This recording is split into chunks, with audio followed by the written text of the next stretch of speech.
Killen mentioned, but I've also done a couple of other things. I have a bill called the Framer Act that I have introduced. It's my bill that would try and get rid of some of these crazy environmental regulations that are out there in the state of Colorado and force the state to pay for those. In addition to that, I have also just introduced a bill called the Student Loan Debt Reduction Act, and it would allow people, student loan holders, to get that debt paid off, up to $25,000 of it, to get a new home, get in a new home.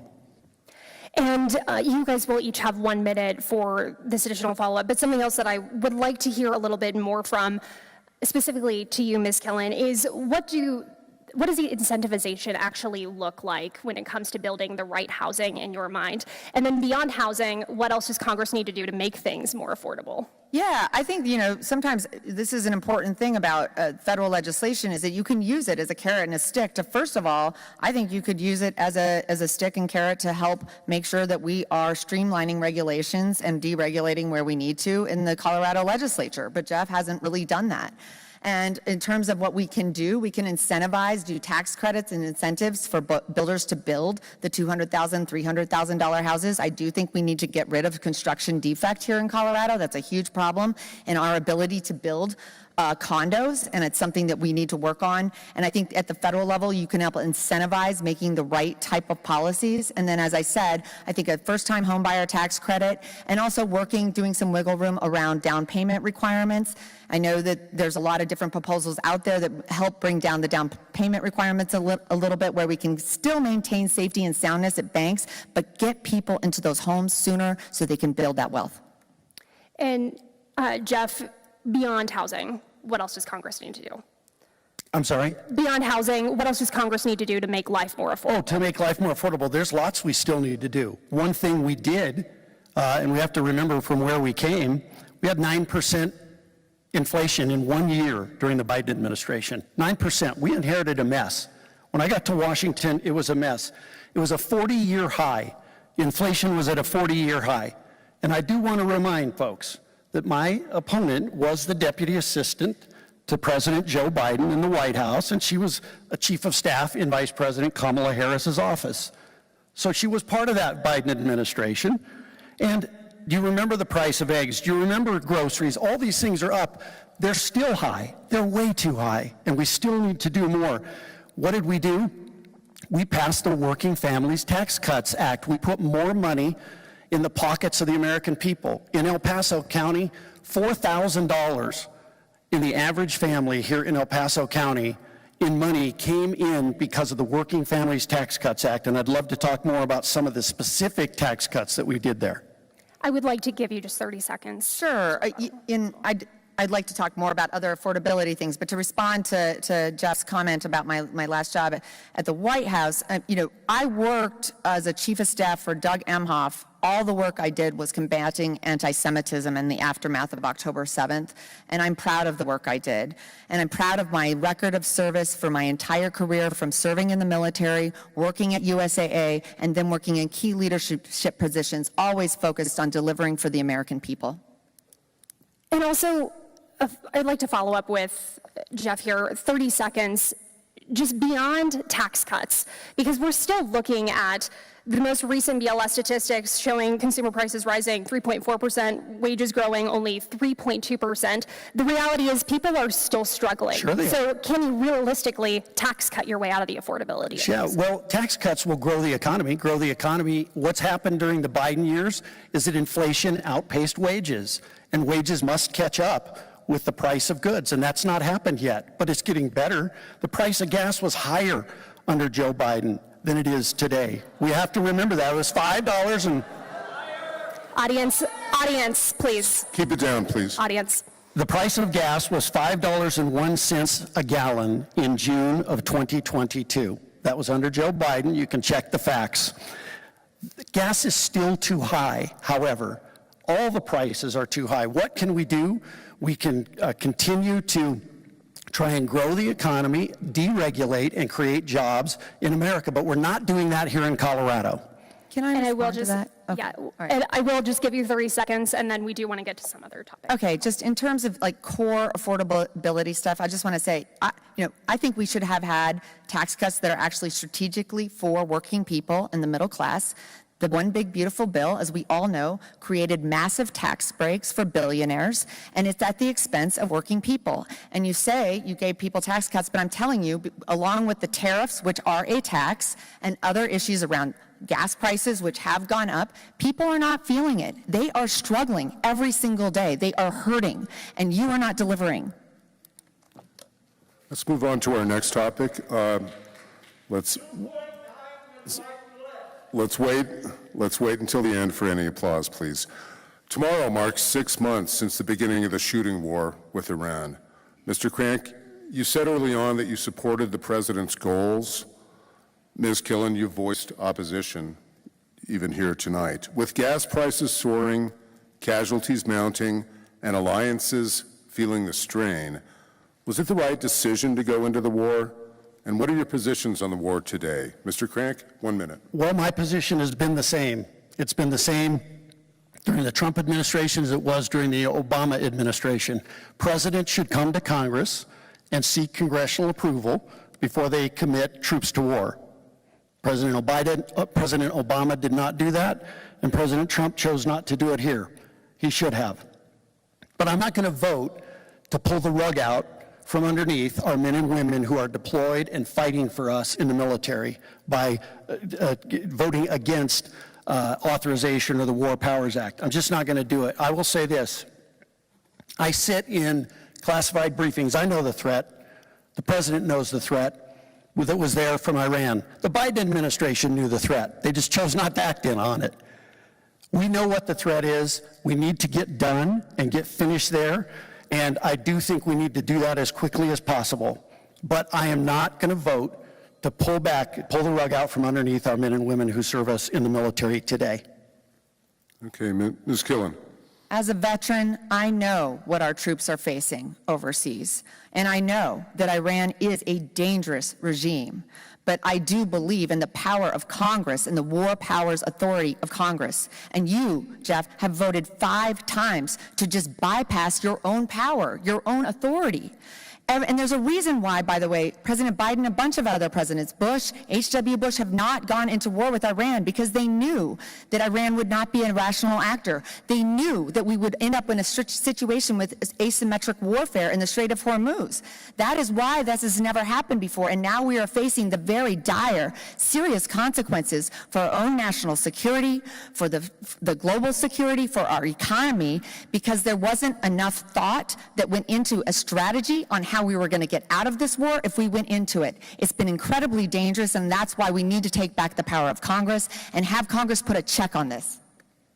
Mr. Crank, if you're not going to vote to invoke the War Powers Act and pull the rug out from under the troops, how do you hold the administration accountable, short of budgeting, a year from now, something like that? How do you exert Congress's war powers? Again, Ernest, I wanted this president, and every president to come to Congress. We should have asked this question when President Obama went into Syria and other places, and so this sort of this selective issue.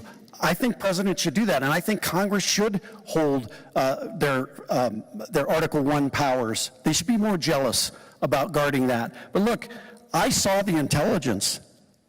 The Iranians were getting ready to launch an attack on our military bases. This is out there, people know it. They were getting ready to launch attacks on our men and women who serve us in that region, and the president had to act. If he hadn't, guess what? We'd have Democrats out there trying to impeach him today for not doing that. So it's a tough decision that the president made. It's a tough situation, and we got to get through it as soon as we can and as effectively as we can. Okay. Ms. Killens, 30 seconds. Audience, Let's try to keep please. the rebuttals to 30 seconds. Everything I've seen on why we went into the war with Iran is that we were talked into it by Bibi Netanyahu. I don't know what story he's telling, but the bottom line is also you do have authority. You do have power. You can actually put a check on this now that we're 6 months in with no end in sight. Mr. Crank, what is the end in sight? The Strait of Hormuz was open beforehand. It's not now. It's a chokehold on the world economy. We're going into wintertime. What's the way out? Well, what was the way out in the Biden administration? There was no way out. They were pursuing nuclear capability, and they continued to get close. So where are we today? Well, you know, we have put a hurt on them when it comes to the nuclear capability, number one. Number two, the president is implementing more economic sanctions that will further strangle this regime. It's something that the Biden administration supported, and now all of a sudden they don't support that because they want to get after Donald Trump. That's all it is to them. Okay, is that what's going on, Ms. Kelly? No, this has nothing to do with Donald Trump. This has to do with making rational, thoughtful decisions when you put our troops in harm's way, when you spend $100 billion of taxpayer dollars, when you cause gas prices to go up by over $1, you should have a clear strategy on how you're going to get in, how you're going to get out, how you're going to deal with the Strait of Hormuz. Obviously, there was no strategy. All right, we want to move on to some other topics now. Service members aboard the USS Abraham Lincoln have spent more than 250 days at sea amid reports of food shortages and deteriorating living conditions. And here at Fort Carson, soldiers have also reported problems accessing adequate meals in the last 2 years. Is the Pentagon meeting its obligation to care for service members and their families, and what should Congress do about it? You have 1 minute. You know, as an Army veteran and someone who knows and understands what troops go through in deployments, you know, the key piece to mission readiness, to being able to effectively fight a war, is troop morale and troop welfare. No aircraft carrier should be underway for 250 days. That is insane. And we should have had better planning in the Middle East for how we were going to execute this strategy and execute this war over the course of 6 months. But of course, nobody had a plan. They didn't know this was going to last 6 months. And now here we're in a situation where we're putting our troops not only in harm's way in terms of warfare, but we're not taking care of their morale and their welfare. And if you don't have troop morale and welfare, you have nothing in terms of readiness and war fighting capacity. Well, if we want to talk about morale of our troops, let's talk about what we've done. The bill that Ms. Killen said she would have voted against, the Working Families Tax Cuts Act, provided an increase in base allowance for housing for our men and women in the military. I voted for it. Ms. Killen would have voted against it. It's that simple. We have provided an 18.5% pay increase to our men and women in the military for quality of life over the last 2 years. And if we want to talk about why we had to keep a carrier over there, and it is terrible. We shouldn't have a carrier deployed for that length of time. The Biden administration underfunded defense year after year after year. These are simple facts. The Biden administration underfunded defense. We don't have enough ships. We're behind China in the number of ships that we have. We're almost behind in space. We're ahead barely. But China is on our heels. We need to increase defense spending, and it was the Biden administration that left it just to rust for so many years. I would like to give you 30 seconds. Yes. Well, Joe Biden is no longer the president. Donald Trump is the president. When you talk a lot about Joe Biden's presidency, you are also a member of the House Armed Services Committee. You have the ability to actually put a check on and make sure we are taking care of our troops. And of course, I support funding for our troops. I don't support other provisions of the One Big Beautiful Bill, like the massive tax cuts that you gave to billionaires that are hurting working families and hurting the middle class. May I have 30 seconds? Yes. You have an up or down vote in Congress. You would have voted against the base allowance for housing increase if you would have voted against that bill. You would have voted against a base allowance for housing increase for our men and women in the military. And I know you like this talking point about tax cuts for millionaires and for billionaires. It was the largest tax cut in American history, $4,000 per family, no tax on tips. I don't think billionaires earn tips, no tax on overtime, senior tax exemption. We doubled the child tax credit. Those are middle class tax cuts that put more money in the families of the American people and the citizens of this county. Yeah. What do you have to say to that? I encourage him to go actually talk to middle-class households here in El Paso County, because I don't know anyone who is feeling those tax cuts, and they've also gotten $4,000 in tax increases from the tariffs that you failed to put a check on. And Mr. Crank, we'll give you 30 seconds before we move on to our next question. I'm sorry? We'll give you 30 seconds Oh. before we move on to our next question. Sure. You would have $4,000 less in your pocket today if my opponent had voted against the Working Families Tax Cuts Act, because it wouldn't have passed. So the tax cuts that you have you're better off because of those. It's not enough. We need to continue to work to make life more affordable, and we're going to do that by taking more money out of the hopefully out of the hands of government, and giving it back to the American people, and get rid of some of the regulation that's going on in this state and in this country. Move on, but we'll continue talking about H.R. 1. That's the Republican signature tax and spending bill that you've been talking about. Goes by several names. One big beautiful bill is one. Congress cut nearly $1 trillion out of Medicaid and SNAP funding over the next decade by establishing a bunch of rules and setting up some things, but it's growing at $1 trillion less than it would have under previous projections. Last year, Democrats shut down the government in order to restore some health care funding that didn't wind up getting back to it. What's the approach forward? How do we make health care more affordable and cover people who need coverage? Mr. Crank. Well, first, on the Medicaid issue that was in that bill, we put work requirements in for able-bodied adults between the ages of 18 and 65. Those are work requirements. The requirements are, if you're receiving Medicaid, that you must work at least 20 hours a week, or you can volunteer 20 hours a week, or go to school 20 hours a week. Those aren't outrageous requirements. And by the way, that doesn't kick anybody off Medicaid. That makes them choose. If they want to continue to get Medicaid, they have to work for 20 hours a week. Those are things that Bill Clinton put on welfare requirements back when he was president of the United States. They're common sense. It's only that Democrats have chosen to demagogue this issue. Now, here in Colorado, the problem with Medicaid is that the legislature here has expanded Medicaid so wide that the people who really need it, the people with disabilities, the people with children who have disabilities, are competing with 35-year-old people sitting on their couch who want to be lazy and collect Medicaid. That is wrong. All right, Ms. Killen. I'll speak a little bit about the one big beautiful bill then on health care. You know, that bill added $5 trillion to the debt. And if you feel like your mortgage interest rates are going up, other interest rates are going up on your credit card, you have Jeff Crank to thank. I also will say, you know, regardless of what you want to say about the Medicaid changes, it's estimated to take 225,000 people off of their health care here in Colorado. And what I hear every day, and the most egregious provisions of this bill, by the way, are due to take effect in 2027. They gamed the system a little bit.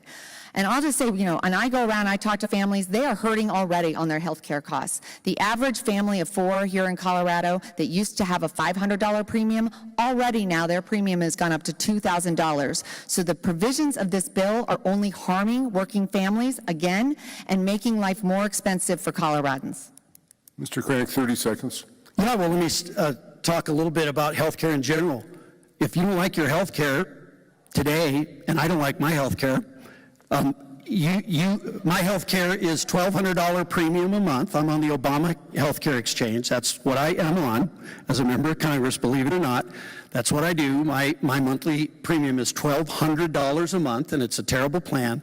But the bottom line is this: if you don't like the plan you have Obamacare. Because during the Obama administration, they went behind closed doors with the insurance companies and wrote rules so that insurance companies would get filthy rich in the system. And that is what's happening. And we need to rein in those insurance companies. And you don't do it by simply demagoguing and putting more government in. You do it by reining them in as insurance companies. Okay, thank you. And let's keep an eye on the clock there. Really quickly? Yeah, you've got 30 seconds. This is something he and I agree on. I agree. We do need to rein in the insurance companies. I haven't seen you actually do anything about that since you've been in office. And if you are paying $1,200 a month, you're doing a lot better than a lot of people who are paying, like I said, around $2,000 a month. So we have a lot of work to do to shore up our healthcare system. It is not working for anyone other than the health insurance companies, and I do think we need a full overhaul of the health insurance company, health insurance system, and I would work for that in Congress. Okay, thanks. All right, we're going to move on to our short answer segment of the evening. And so as part of this, we're not going to run the clock, but candidates, we just ask that you keep your answers about 15 seconds, nice and short.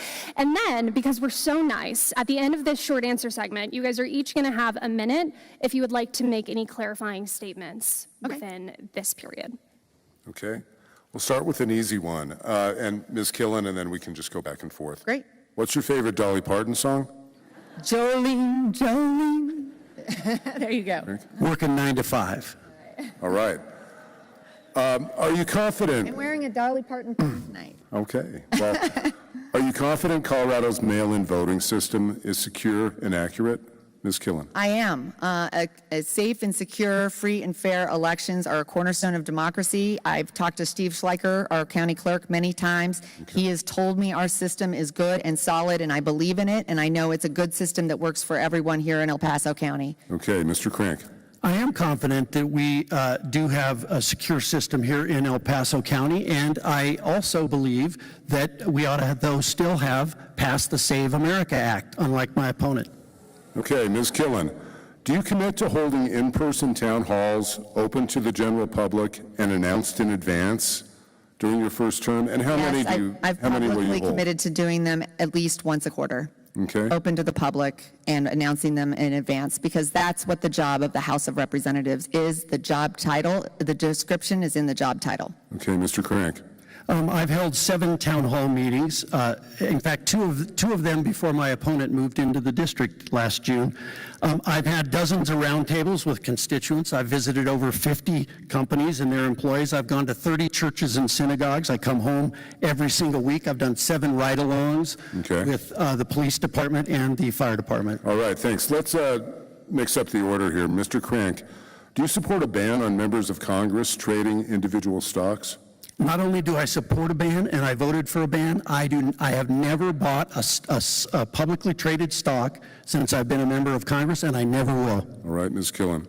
Yes, I have publicly said I support not only a stock ownership and public stock trading ban in Congress, but it should also apply to the judicial branch and to the executive branch, because public service it should be for actually the public, not for your own self-interest. I'm going to say that was my follow-up. Mr. Crank, should the same restrictions apply to the members of the executive branch? Certainly, yeah. Okay. It should, and to this judiciary branch, too. All right. Mr. Crank, do you routinely use artificial intelligence, AI? And if so, which platform do you prefer? Do I personally use it? Yeah, do you personally ask Claude questions or Gemini? Yeah, absolutely. I use ChatGPT quite a bit. ChatGPT? Yep, I do. Okay. Ms. Killen? It pops up when I do searches, but I usually try to do my own research because I think that that's important, but yes, of course. Okay. Mr. Crank, do you support a data center moratorium in El Paso County? I don't know that I support a data center moratorium per se. Okay. I think it is not a federal issue about whether data centers should go in local areas like this. The last thing I want is me and 434 other members deciding that El Paso County should have a data center. That should be a local decision decided by our planning commissions. All right, Ms. Killen? I agree that the placement of data centers is of a local issue. I will say data centers, especially that are related to military, we should probably pass something at the federal level that puts them on military installations. And I do think that at the federal level, we need some basic guidelines around the way AI operates. And, Jeff Crank actually has decided to make sure that, first of all, we give tax cuts and tax breaks to the AI. And in addition to that, has made sure that state governments aren't able to regulate AI at the state level. Okay, short answers here. Right. We'll start. Ms. Killen, we'll go with you. Gulf of Mexico or Gulf of America? Gulf of Mexico. Mr. Crank? Gulf of America. Okay, Audience, please. we've got a new one just today. Lake Ontario or Lake America? Sorry, I didn't hear that one. Lake Ontario or Lake America? The president Lake issued an Ontario. exhorder changing the name. Lake Ontario. I'm unaware of what's the reference. What he did this morning, changed the That- name. He changed the name to Lake America this morning. I don't know. I have other more pressing issues I'm working on. Goodness. Okay? Mr. Crank, Department of Defense or Department of War? Department of War. Ms. Killen? I don't believe there's been an act of Congress that has been signed yet that actually changed the name, so it's the Department of Defense. Okay, Mr. Crank, can Donald Trump run for another term in 2028? Of course he can't. The Constitution prohibits him from doing so. Ms. Killen? I agree with Jeff Crank. Okay, thanks. Okay. Mr. Crank, we'll begin with you. If you have a free hour in the district, how are you spending it? Oh, my favorite thing to do is riding along with our law enforcement. I've done, as I said, I've done 7 ride-alongs with our fire department. Is this by short answer? Yes. Oh, I've done 7. 1 hour. I've done 7 ride-alongs with our local law enforcement and fire. I love doing it. All right. Ms. Killen. I love Red Rocks Canyon open space to do hiking, and I will say now that we're headed into football season, watching a Broncos game at Rhinos. And we'll stick with the same order. Do you agree with the federal government's new guidance on childhood vaccines? I'm sorry. Do you agree with the federal government's new guidance on childhood vaccines? Yeah, I think that the vaccine should be something that parents have more say in whether or not they want to do. I'm not against vaccines, but I'm also not for forced vaccines. Ms. Killen. I think we need to have science and data behind these decisions. I think no government should be involved in what's happening in the doctor's office. But what I do know is we should put out responsible guidance. I found the guidance to be irresponsible, and we just had 2 babies die of measles in Lancaster, Pennsylvania this week, and that is a direct result of misinformation and disinformation. All right. 2 committees you would like to be on or stay on? I'll stay on the ones I'm on, the House Armed Services Committee and the House Natural Resources Committee. I'm looking forward to also serving on the House Armed Services Committee, and then because I know we need to address cost of living challenges here, I think I would be a great fit for the Financial Services Committee because of my experience at USAA, shoring up the financial security of veterans and service members. And Ms. Killen, can you name a Republican that you have worked with? Oh, yeah, French Hill and from Arkansas, and actually Jeff Hurd over in the 3rd. All right. Yep. And Mr. Crank, can you name a Democrat you've worked with? You bet, lots of them, but Diana DeGette from Denver, who sadly lost her primary to a Democrat socialist and won't be returning, I'm sad to say. But Diana DeGette is a very nice lady. I worked a lot with her. All right. Ms. Killen, who's a member of your party that you typically disagree with? Oh, goodness. A lot of them. I would say, I think that probably some of the policies of Bernie Sanders I'm not very aligned with. I think he has some interesting ideas, but I think many of his approaches are not the same approach I would take. And I think it's important to make sure that as we move forward within making an economy work, we have to involve the private sector. Mr. Crank? Tom Massey. I don't agree with Tom Massey on an awful lot. There's also this cadre of both Republicans and Democrats in the House that like to go be celebrities rather than serious legislators. And I won't mention specific names, but I don't particularly care for most of those. Okay, and we'll try and keep these quicker. Who would you vote for as Speaker of the House? Mike Johnson. I don't know who will be running in 2027 yet, so we'll see. Okay, and can you name 3 federal programs that you'd vote to either reduce federal spending or eliminate entirely? I think it's more about making sure, we just saw what we went through with DOGE, and it's less about specific programs, but actually measuring every program for results. And we haven't, DOGE did not do that, and so we just sort of took literally a chainsaw to these programs in no meaningful way. I think there is fraud, waste, and abuse. I think there is room for improving the way these programs work. We have to actually measure them. National Endowment for the Arts, National Endowment for Democracy, the U.S. Department of Education, and many others. Do you support reforming the Supreme Court either through term limits or number of justices? Or Reforming the Supreme Court either through term limits or number of justices? no, I do not. I think we need to have first real ethics reform at the Supreme Court, and then we can talk about other next opportunities. Okay, now we'll keep these yes, no. Do you support congressional term limits? Yes. Yes, and I am the co-sponsor of the term limits resolution. And should there be upper age limits for members of Congress? Yes. There should probably be, yes. Okay. All right, and as we mentioned at the beginning, we will give you all the option, if you would like, 1 minute to make any Say, closing statements. you all took plenty of time during those answers, I so think if you have got any my stuff out. clarification. Okay. Yeah, We're good. go ahead. Okay, we're We're back going to to move on. We did talk about Doge briefly, but now we're going to get into it a little bit deeper. At the beginning of President Trump's second term, Elon Musk came in to head up the newly created Department of Government Efficiency, or Doge. Numerous federal employees lost their jobs and funding was cut to services from USAID to FDA. Was Doge handled the right way? What decisions by Doge do you agree or disagree with? Ms. Killen, you have 1 minute. Yeah, like I said, I think we do need to measure programs for success. You know, when I was in the Army, I was a battalion S4, and there was, at the end of the fiscal year, they gave you, you were in charge of making sure you spent the money before the end of the fiscal year. And at some point, we had 67 soldiers who had not yet qualified on their weapons, but we didn't have any money for ammunition. We only had money for carpet and shades. And I asked, could we move the money so we can make sure these soldiers get qualified on their weapons? No, there was no way to do that. So clearly, there's some inefficiency, and clearly there's redundancy that we need to address, just based on my own experience as a battalion S4. But the way Doge went about it was thoughtless, it wasn't strategic, and it ended up, first of all, causing a bunch of veterans jobs and actually costing us more money than it actually saved. And that's not the way to actually make cuts in government spending. Mr. Crank. Yeah, I support always examining government for inefficiencies and getting rid of it. And I think that in many cases, what Doge did was good. There were some excesses on both sides, actually.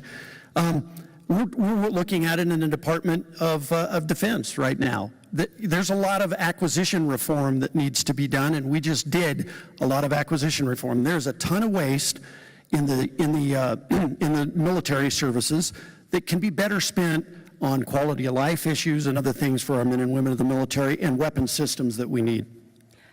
Let me just ask you, since you've got a few more seconds here, was it worth the disruption, specifically to federal workers, what Doge did? On what Doge did? Yes. Was it worth the disruption for Again, federal I think in employees? some cases it was worth the disruption, but I think not in the Department of Defense. I don't think it was. But let me say this, neither was the disruption in pay that the Democrats caused by shutting down the government 3 times and not paying our air traffic controllers and our ICE agents and our Border Patrol and others, and our soldiers. That wasn't worth it either. And I do want to give you 30 seconds, but specifically I'm curious, you did mention that there are inefficiencies in government, but are there specific cuts Doge made that you do agree with?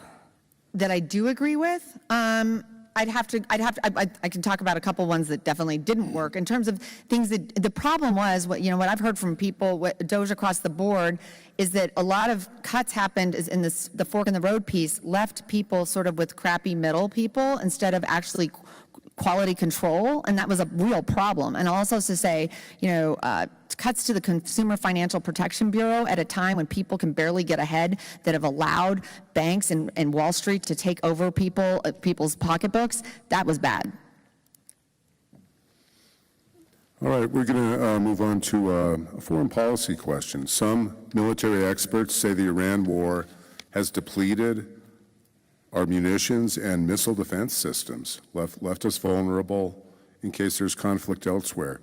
The United States has threatened to seize Greenland from Denmark, a NATO ally, and floated the possibility of reducing our commitment to NATO. Is America safer now than it was when President Trump took office last year, Mr. Crank? Well, yes, I think America is safer today than it was before because we have a president that stands up for the United States of America. I don't agree with every decision he's made. I don't support some of the moves that have been talked about with Greenland and doing that. I think it's strategically the president trying to rattle and get a better agreement for some sites that we do need in Greenland. But look, I think that's how the president does this kind of stuff. I don't always agree with it, but I do think that the world is a very dangerous place. We do need to be very careful. Over many years, we have not paid enough attention to munitions and resupplying munitions, and we really need to do that, and we are. In this latest National Defense Authorization Bill, we put in a lot of money to replenish those stocks. Okay, Ms. Killen? When I served in the military, a lot of work I did was on NATO expansion after serving as part of Operation Joint Endeavor, Joint Guard. And this was at a time when people knew and understood how important our alliances are to our national security, to our economic security, to global stability. And they are important to the safety and security of our country. And this administration, with, by the way, no check from Jeff Crank, he has a job. He can put a check. People elected him to provide oversight over the executive branch, and he's failed to do that. We are now less safe. And then if you talk about munitions, yes, we have a really staggering, dangerous munition supply. I'm glad we're voting and we're working on resupplying, but estimates show that's going to take 3, 4, 5 years, and we're now giving China the upper hand, and they might be able to attack Taiwan, and we will not have the munitions to support our country, to support Taiwan. It's dangerous. I think everything that is happening in terms of destroying our alliances is deeply, deeply dangerous for the future of our national security. Mr. Crank, are the alliances stronger than they were a year and a half ago? Well, first of all, I'm a supporter of NATO. I think NATO is a great alliance. I don't know that they're necessarily stronger. Many of the NATO countries are paying more of their fair share. I'll tell you that, because this president has forced that in many cases, and they even admit that they were freeloading on our backs in many cases and letting us carry the burden for national defense.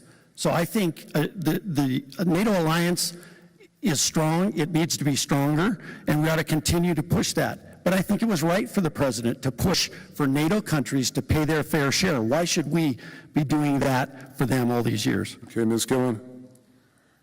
I have to say, I'm glad that you support NATO, but you've shown nothing in terms of the work that you've done or failed to do to demonstrate your support for making sure the NATO alliance is strong. And the fact is, President Trump, with your approval, went into war with Iran without consulting allies, without consulting Congress. That is the job of a member of Congress, is to put a check on this. And so it does make it more dangerous. And this is why, by the way, our NATO allies are not interested in helping us out in the Strait of Hormuz right now.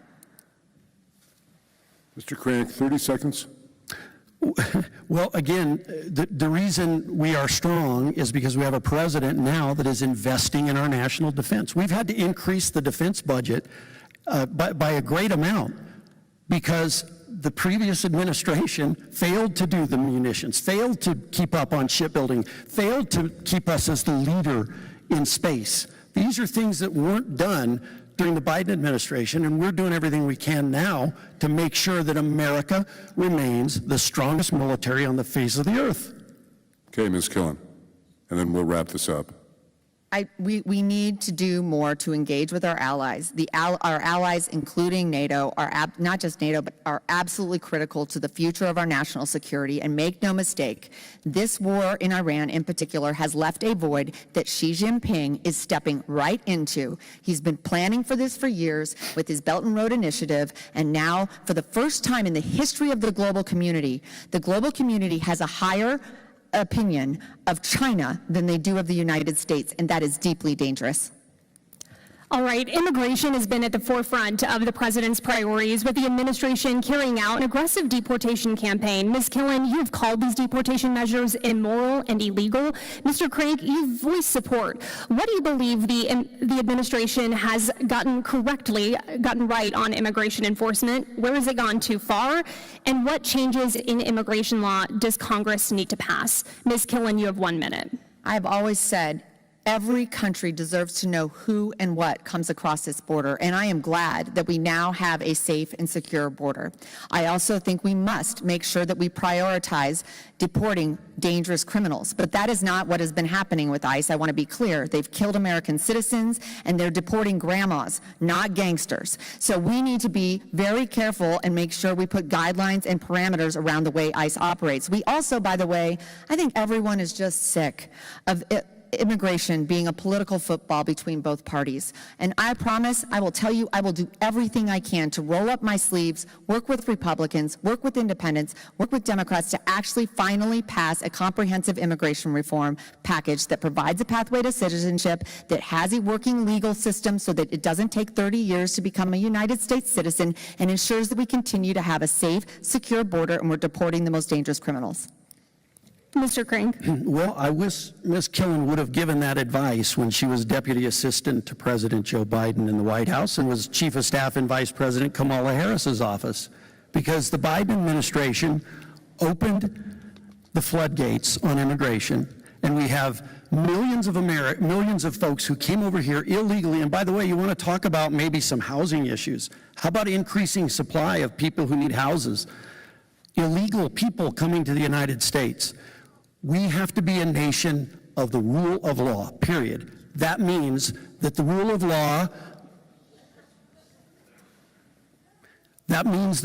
law must be respected at the border, and it must be respected in the United States too.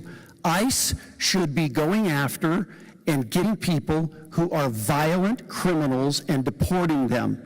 They should not be chasing after grandmas and folks like that. But this is the rule of law. If you are here illegally and you are a violent criminal, you should be out of here. And sticking with immigration, the Trump administration has recently proposed again putting a $100,000 fee on H-1B visas, and over the summer has canceled temporary protective status for hundreds of thousands of refugees. Supporters of the president's policy have presented his deportation efforts as a way to deport the worst of the worst. Is that what's happening, and what is Congress's role? You have 1 minute. The Haitian woman taking care of your child or your mother who needs home health care is not a dangerous criminal. And I will just say, we need, once again, to pass comprehensive immigration reform to stop using immigration as a political tool, a political football.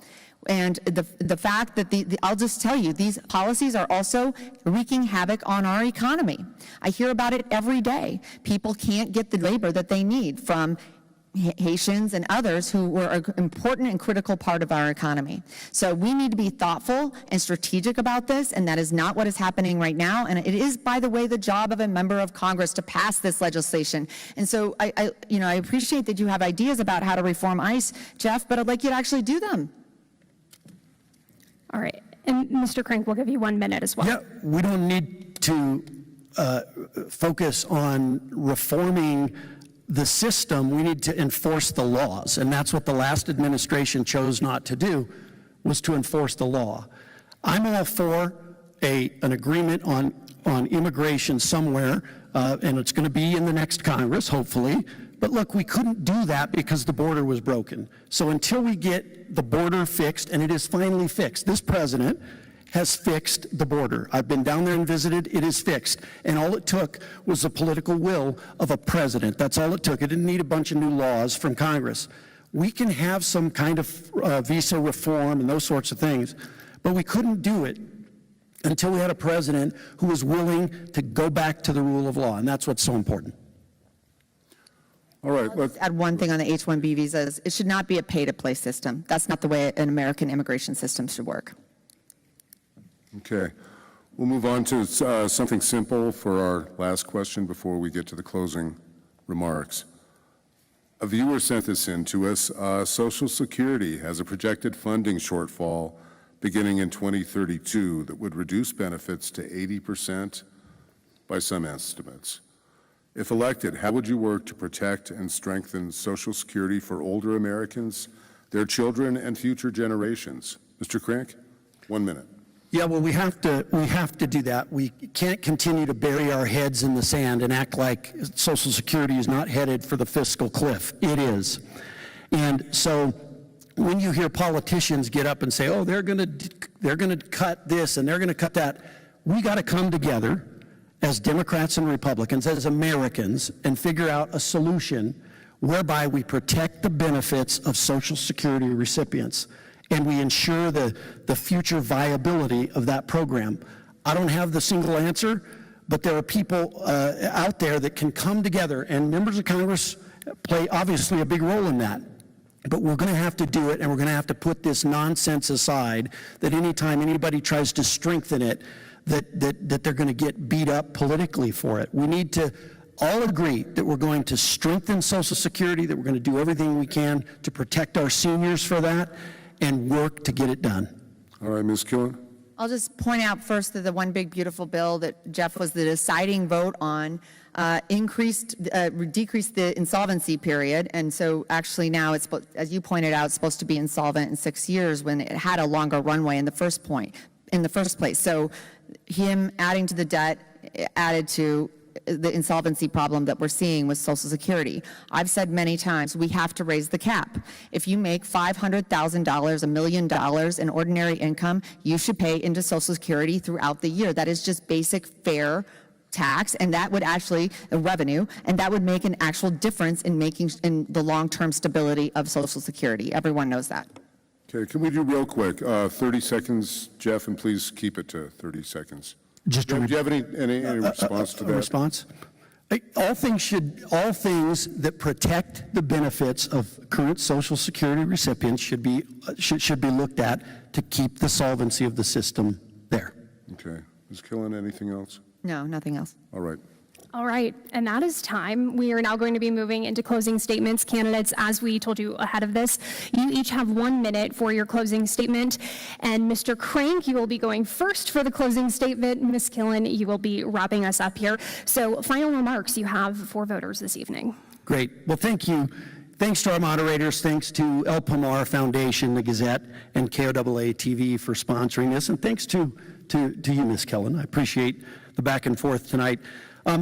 You know, you've been my neighbors for the last 28 years, and I'm honored to represent you. This isn't Denver. This is El Paso County, and we don't want to become Denver. We're different.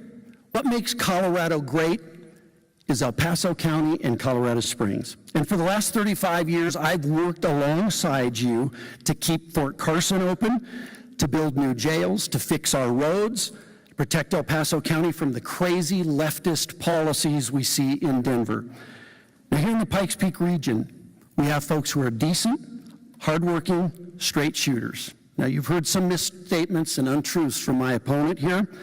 That may play out in D.C., where Ms. Killen is from, but not here in our great community. This election is a choice between a middle-class neighbor who shares your struggles and someone who spent the last 25 years in Washington, D.C. Together, we can continue our work to make our community stronger, and I look forward to earning your vote over the next 2 months. Hey, you'll applause in a little bit. Thank you. Thank you to the moderators. Thank you to KOAA, the Gazette, and El Pomar. And thank you to all of you for being here tonight and being engaged and listening. And thank you, Jeff, for being engaged. I really appreciate it. You know, we had to move to a new venue because there was so much interest in this debate. And I realized it might be because people just wanted to see you in person.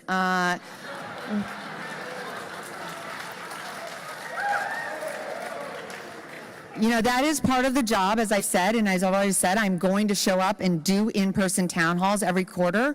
And I will tell you, I was born and raised here. This is my town. This is the community that raised me. And I want better for all of you. I hear from you every day about how you are struggling. And so I'll make this commitment to you now. I will always show up. I will always listen. And I will always fight for El Paso County. Thank you. Now you may applaud.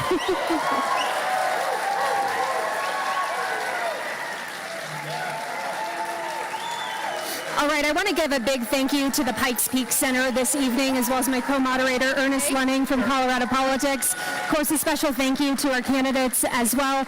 Jeff Crank and Jessica Killen, big thank you. And guess what? We have much more coming up tonight. We have a gubernatorial debate coming up in the next half hour. That's going to get underway at 7:30. But first, we're going to have a special edition of News 5. So stay with us on air or online if you're watching us on our streaming platforms, whether that's KOAA. And by the way, we are streaming all across the state tonight, from Denver to Colorado Springs to Grand Junction. So thank you to all of you at home for tuning in, and we'll see you in just a little bit.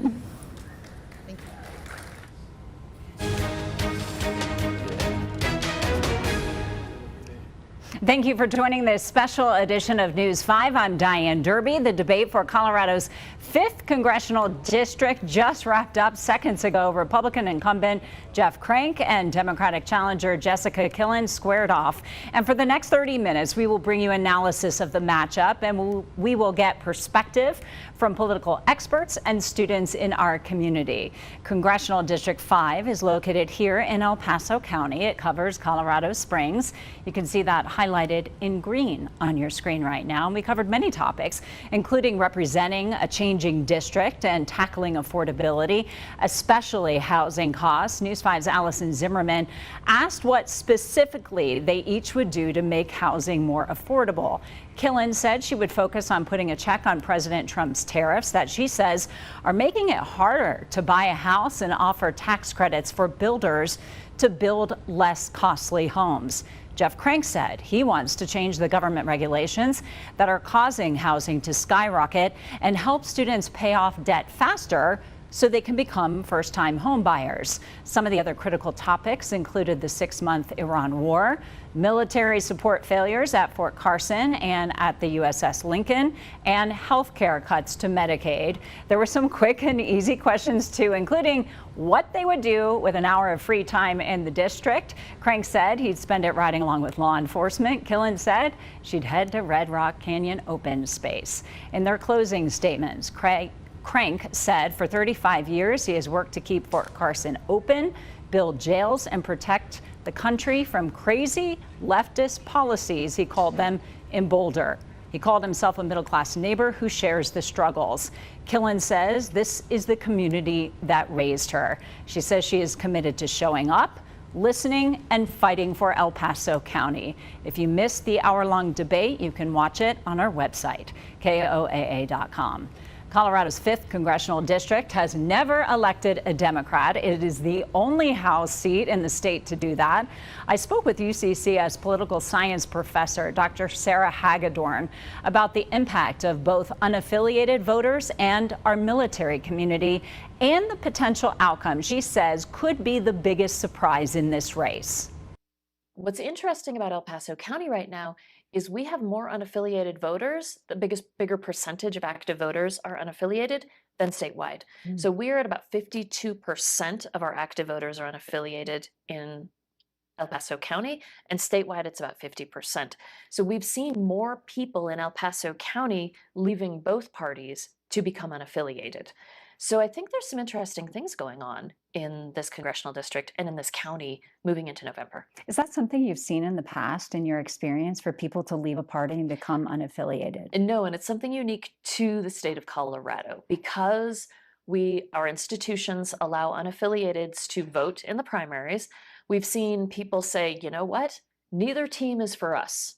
And they have left the Republican Party and they've left the Democratic Party for different reasons.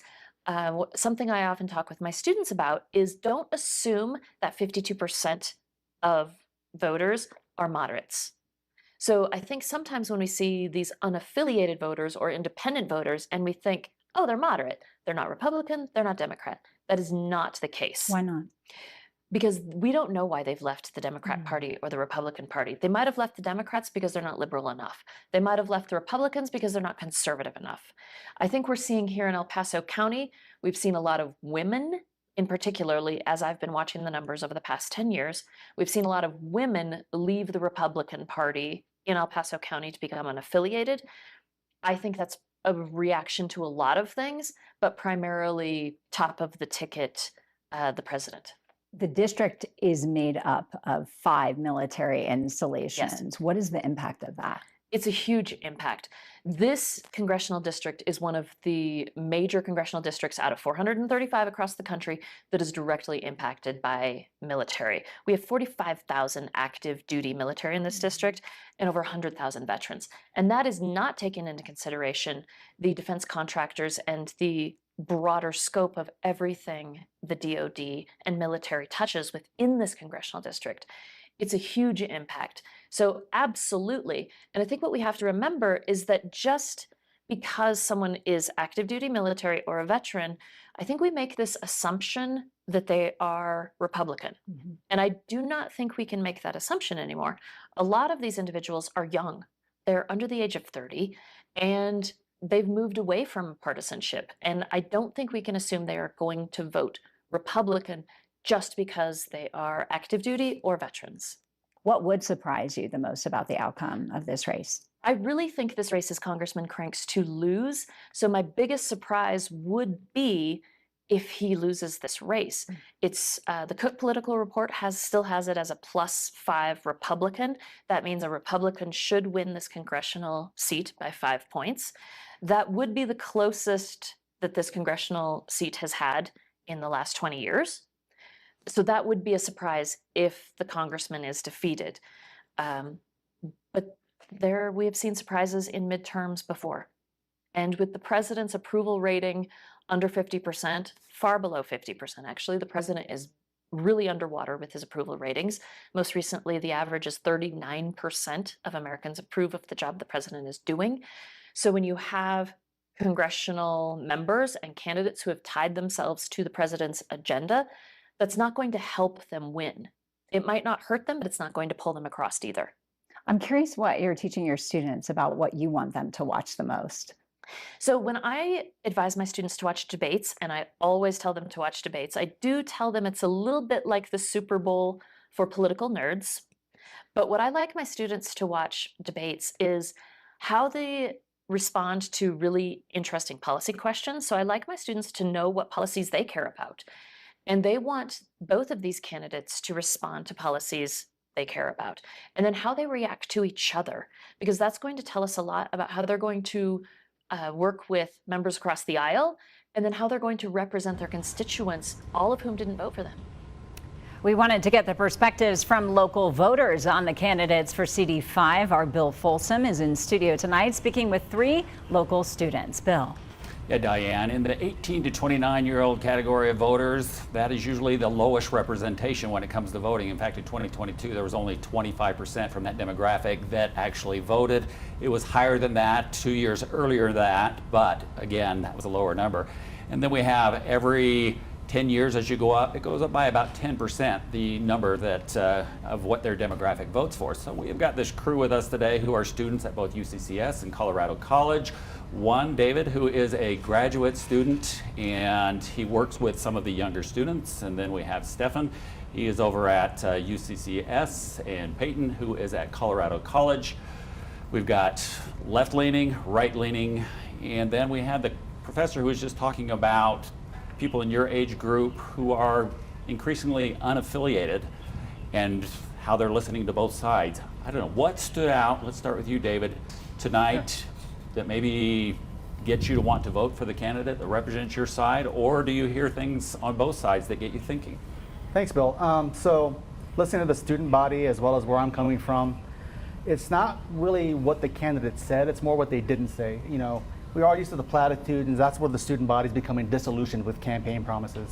So it's when they deflect or denigrate the opposing party, you kind of hear that, like, okay, we want positive movement for the student body, for the younger demographic, and this pointing fingers and blaming each other is not going to resolve issues for them.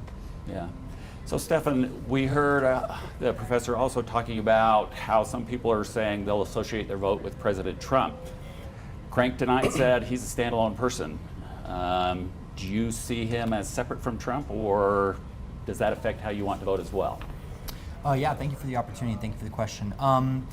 I think when it comes to Jeff Crank and whether or not he supports the president, and whether or not I, see him as just another extension of the president, him in particular, I do see as an extension of Donald Trump in a lot of ways.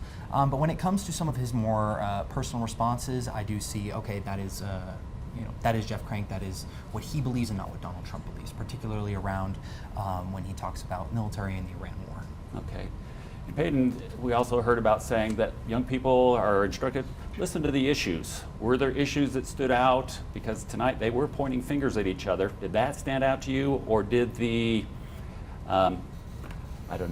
policies that they were talking about stand out to you?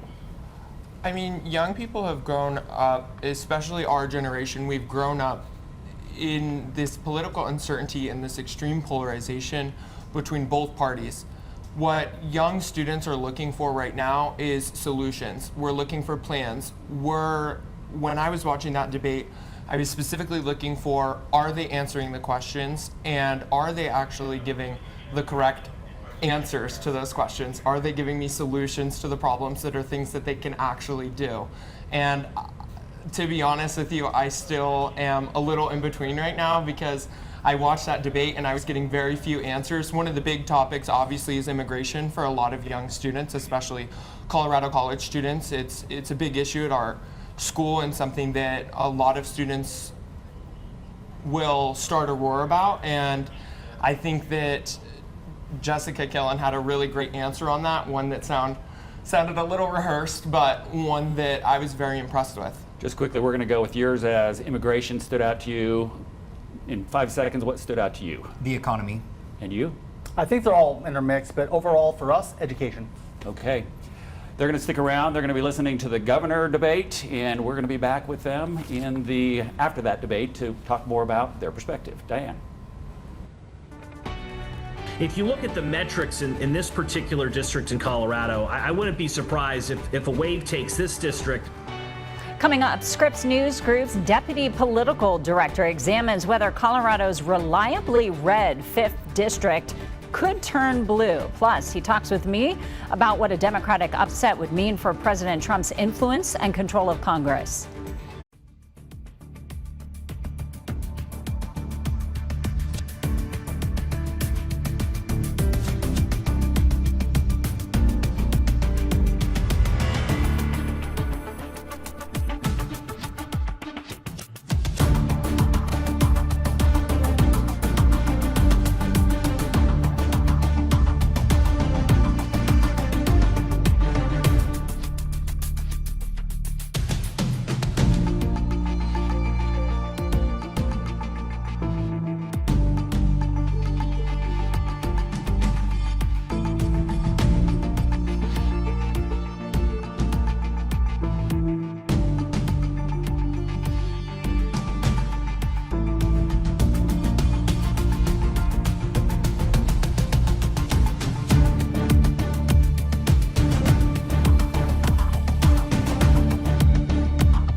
Thank you for staying with us for this special edition of News 5. I'm Diane Derby. The debate for Congressional District 5 wrapped up just a few minutes ago. We want to check in with our moderators this evening, News 5's Allison Zimmerman and Ernest Lunning from Colorado Politics. They are live at the Pikes Peak Center with a conversation on what we learned from tonight's debate. Allison.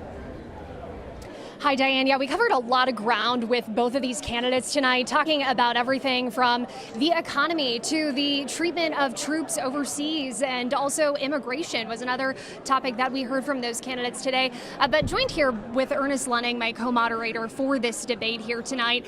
And certainly we saw a bit of a difference, sparks flying at some points. Definitely, Allison. Both candidates brought their A game, and I think that's what voters are going to see over the next 2 months. This is a competitive race. For the first time in a long time, Democrats have a chance to perhaps win here. And this is a district that's being targeted by national Democrats for the first time. Jessica Killen has outraised Jeff Crank in the run-up to the election here. And this district has been changing faster toward the Democrats than any other in the country by some measures. So we're going to see a real race here, and we saw it on stage tonight. Yes, well, and when we look back, though, in 2024, Crank won this seat by about 12 points, and so it's still a leaning Republican district, but the big equation in El Paso County is those unaffiliated voters. Diane, you interviewed Professor Hagedorn, and we just heard from her a little bit ago talking about those unaffiliated voters being a really big variable, because it doesn't necessarily mean that they're moderate. In some instances, they could be more conservative or even more liberal, but we have seen, of course, the National Democrats, they are targeting this seat as well as those other seats. I'm curious, though, as someone who has been covering Colorado politics, Colorado elections for years, this has been a shift in CD5. It has, and what we've seen is the demographics of the district have changed dramatically over the last 6, 7, 8 years. More college graduates moving in. College graduates tend not to like President Trump.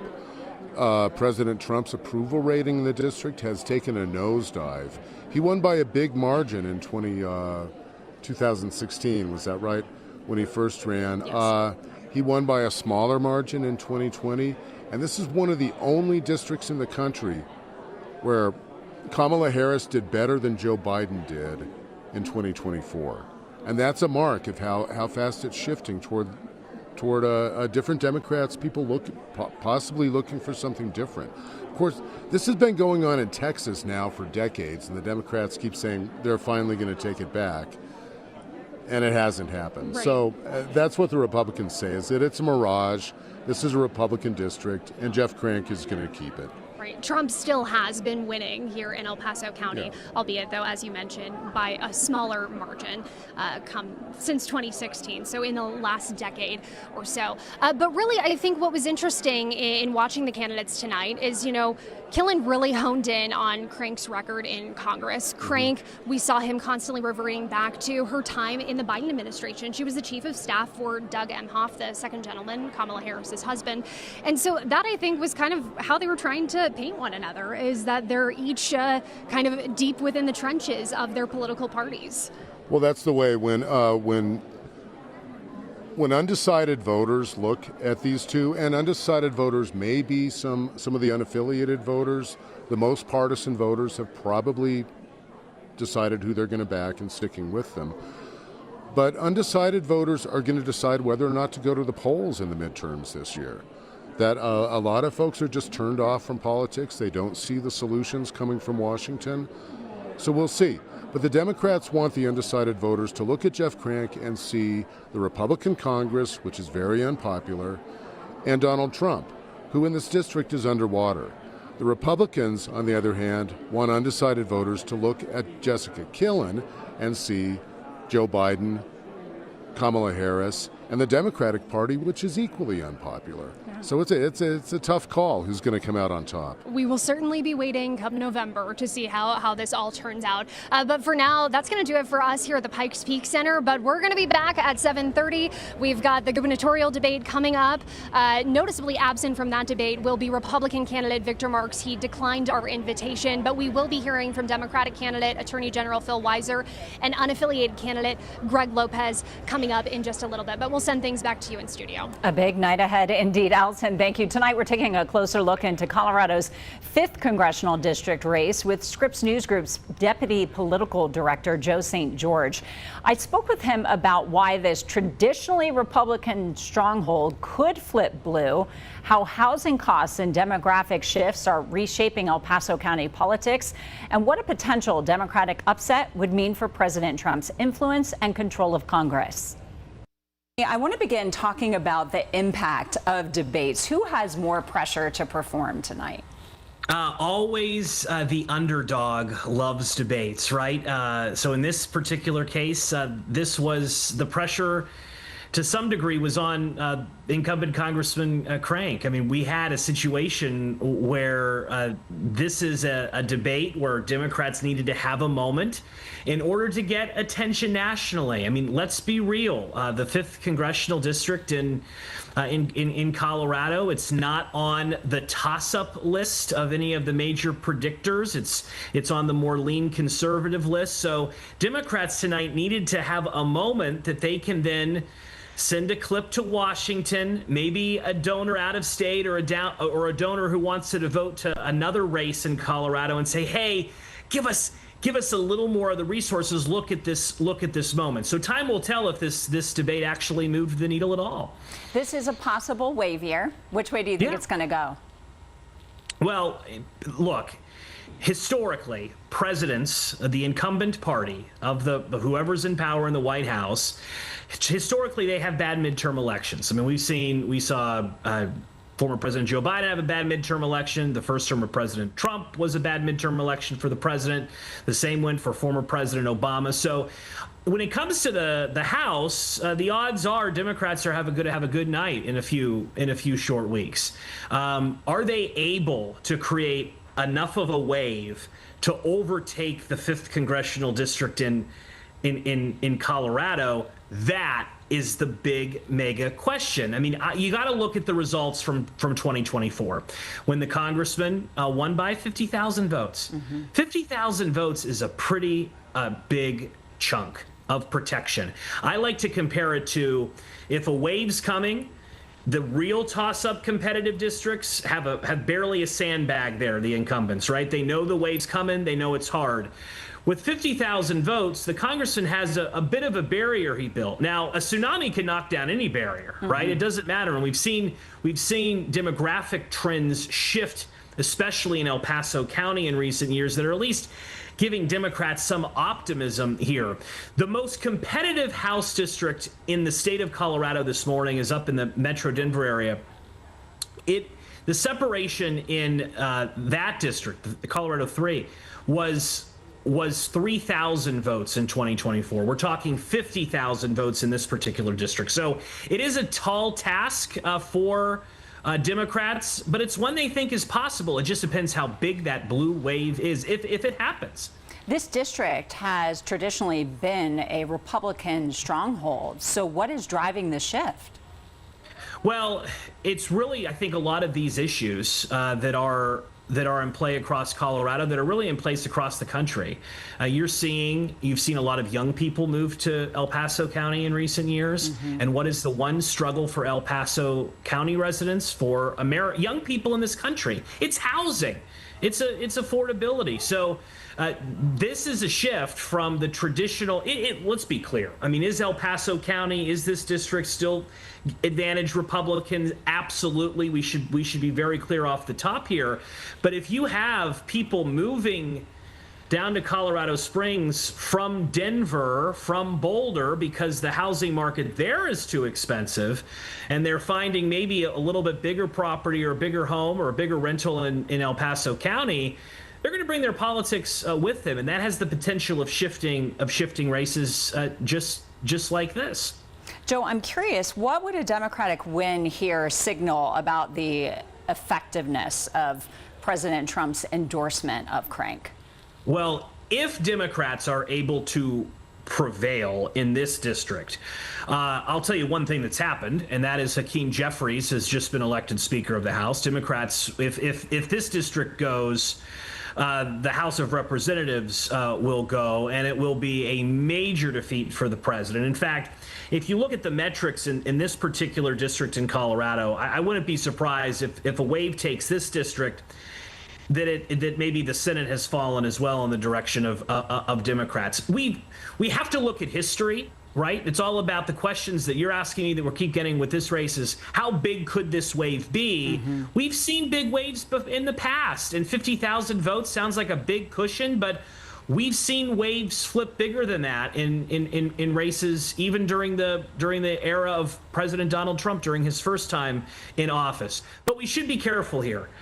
Republicans feel good, and they think that all this talk of a wave is just a lot of hyperbole and a lot of fake news. They think when it's all said and done, Republicans might have a case in El Paso and in Colorado to make, because Democrats have controlled politics in Denver so long. The governor's mansion, attorney general, the General Assembly. They think there's a little bit of an advantage that maybe they can have, at least in this one House district in the state of Colorado. Got it. Joe, my final question to you. What matters most in the final weeks of the campaign? So for the Democrat in this race, I mean, this is about did tonight produce a moment that you can then clip, that you can then, do you have enough money coming in as a result of tonight that you can then pay people to properly clip and properly advertise, maybe get up more on television, hit people's social media algorithms? That's the challenge here. The challenge for Democrats in this particular race is just getting eyeballs and getting people to pay attention to feel like this is actually competitive. For the congressman, I mean, his task is to drive home that he may be a little different on President Trump on a lot of issues. Yes, he has his backing, so he's really not that different, but that he's willing to diverge from the president maybe on this or that. If you go to his social media feeds, he talks a lot about affordability, a lot about housing. Again, one of the big issues we know in this race. What kind of wave are we going to see in just a few short weeks? I think it will dictate who ultimately wins this House district. It'll be so interesting to see. Joe St. George, thank you. Candidates for Colorado District 5 debated several topics tonight. One of them was affordability, which is something every American can agree is top of mind. But I would also focus on policies relating to getting people into homes earlier and building more starter homes, $200,000 houses, $300,000, incentivizing the right type of housing to be built, and making sure that then we also do a first-time home buyer tax credit to get people in there earlier, because that sets them on the path to home ownership, which is the cornerstone of the American dream. I have a bill called the Framer Act that I have introduced. It's my bill that would try and get rid of some of these crazy environmental regulations that are out there in the state of Colorado and force the state to pay for those. In addition to that, I have also just introduced a bill called the Student Loan Debt Reduction Act, and it would allow people, student loan holders, to get that debt paid off, up to $25,000 of it, to get a new home. The Colorado gubernatorial debate starts in just a few minutes from now at 7:30. I also wanted to get a sense of the impact all of us in southern Colorado will make when we cast our ballots for the governor's race. So I sat down with UCCS political science professor Dr. Sarah Hagedorn to learn more. How important are the counties in southern Colorado in determining this race? I think incredibly important. In the gubernatorial race, again, El Paso County has the most active voters of any county in the state, and that's incredibly important. So I would expect to see Attorney General Weiser, I would expect to see Marks, I would expect to see Lopez in El Paso County pretty heavily moving into November. How much do debates impact voter decisions? So we don't see debates moving the needle in winning or losing. What we do see is debates are a little bit of a team sport. So you watch a debate cheering for your team or your candidate. So what we see now with social media and viral videos, those things, is people pulling out specific things the candidates are saying and using those to their advantage or disadvantage. Got it. So what we're going to see from this debate is maybe some of those viral moments. Unfortunately, we do not have the Republican candidate on the stage, and I think that is a huge loss for the voters. I'm curious about that because Victor Marks declined to be part of the debate. Will it impact him? I think so, and I think it should. I think he misunderstands the job of governor of the state of Colorado, which is to represent the people of Colorado. If you're incapable of making a case to the people of Colorado for why you should be elected and why you should be given this chief executive job, I'm not sure that that does him any favors in November when he can't make the case for selling his policies or his history or his background to the voters. Governors are not leaders, they are chief executives. They represent us and they work for the voters, not the other way around. What do you listen for the most when you're watching? I listen for those tough questions, and I listen for how they respond to questions they're uncomfortable with. So if they are faced with something uncomfortable, and in any debate, a candidate will face a question they're uncomfortable for, that's good for them, right? It's kind of like stretching muscles and building muscles that they need to have as representatives in our government, as public servants. So I look for those questions that are tricky. And how did they respond to that? Because that's going to tell you what type of elected official they're going to be, what kind of governor or what kind of member of Congress they're going to be.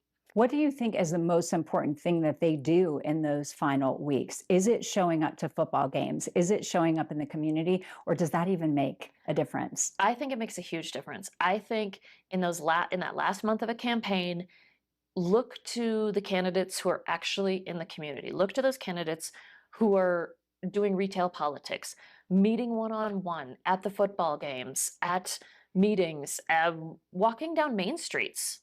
Like, look for those candidates who are trying to earn the votes of Coloradans. And that means getting in front of people too, And that not means- just a TV ad. And that means going to them, not expecting them to come to them.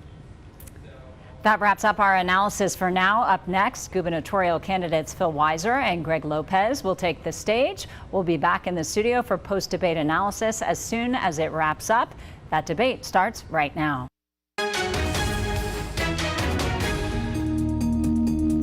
Coloradans will have a new governor for the first time in 8 years, and voters have concerns. So I'd like to see that what they're going to do to try to keep Tabor. Better planning, better regional government planning. Low-key, the potholes are kind of bad. Democrats have held control of all statewide offices and the state legislature for years. I said I was the people's lawyer. I will now be the people's governor. Will voters put Democratic Attorney General Phil Weiser in the governor's office, or will they look to Republican candidate Victor Marks? How many debates do you plan to commit to? Everyone that matters. I'm excited to go against Phil Weiser, trust me. Marks declined the invitation to this debate. But voters have another option in unaffiliated candidate Greg Lopez. He'll take the stage tonight in our Colorado governor's debate. Good evening, and thanks so much for joining us for this Colorado gubernatorial debate. I'm Allison Zimmerman. I'm joined by my co-moderator this evening, Ernest Lunning from Colorado Politics, and we've got an exciting night ahead. Republican candidate Victor Marks has declined our invitation for this debate. Instead, we'll be having unaffiliated candidate Greg Lopez on the stage, as well as Democratic nominee Attorney General Phil Weiser. Now, we do have a few rules for this debate. Candidates will be given 1 minute to answer each question. Candidates will both be asked the same question. Rebuttals will be at our discretion, and those will be 30 seconds. Candidates have not been provided these questions ahead of time. We'll also have a short answer round, and I want to emphasize short answer to our candidates here on stage tonight, and we'll have more details when we get to that portion of our program this evening. Now, for our audience in the Pikes Peak Center this evening, we want to remind you to please keep this a fair environment, and please be quiet and respectful throughout the duration of this debate. As I mentioned before our program, you will have opportunity at the very end to applaud, cheer, show that support for your candidate here tonight. And we also held a coin toss before this debate. Mr. Lopez, you won. You have selected to answer the first question first, meaning you will be going last in closing statements, as I understand. And with that, we'll begin. I lost my place here. Second. All right, both candidates here. Colorado's next governor takes over after 8 years of the Jared Polis being in office, and he centered his administration around saving people money, implicitly making Colorado more affordable. By many measures, however, Colorado is far less affordable now than it was when he took office, and the state's lack of affordability across the board is the problem that we hear most often about from voters. What will you do when you take office to address this, and what's your longer-range plan to make the state affordable for all its residents so everyone can raise families and stay here? 1 minute, please. You know, it's a pleasure to be here in Colorado Springs. As a veteran, I like to be in a city where military is really embraced. You know, it's interesting because Governor Polis, in his first State of the State, he promised us that he was going to transform Colorado. And in just 8 years, he made Colorado into California. We are one of the most expensive states throughout the nation.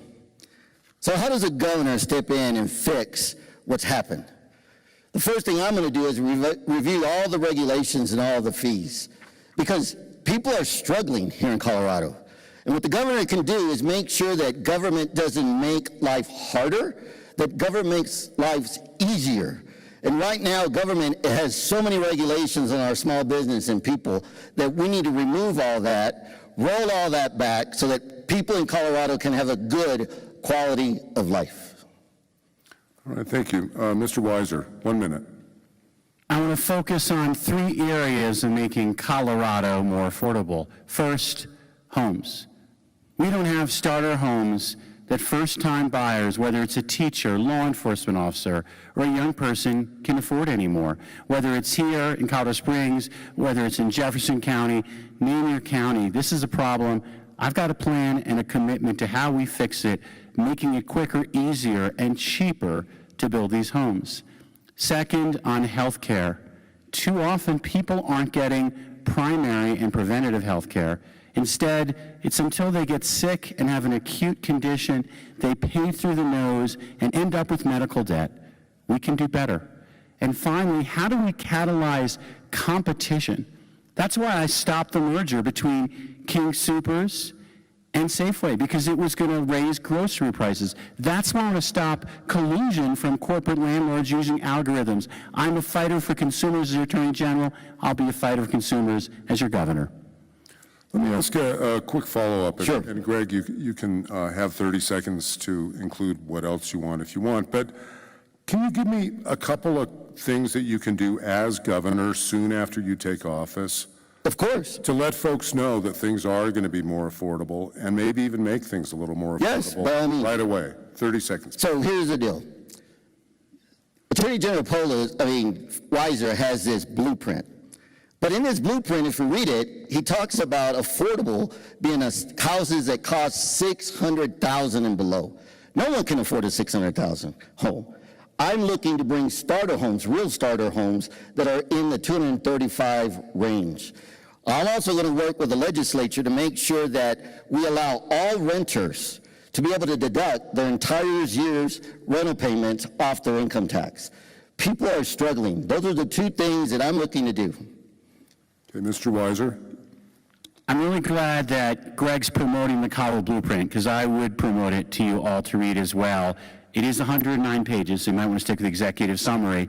And what you'll see it says is homes under $600,000. Obviously, some communities where land is more expensive, it's more expensive to have a starter home. But I'd love to see them half that price, and the way to do that's by leaning into innovation.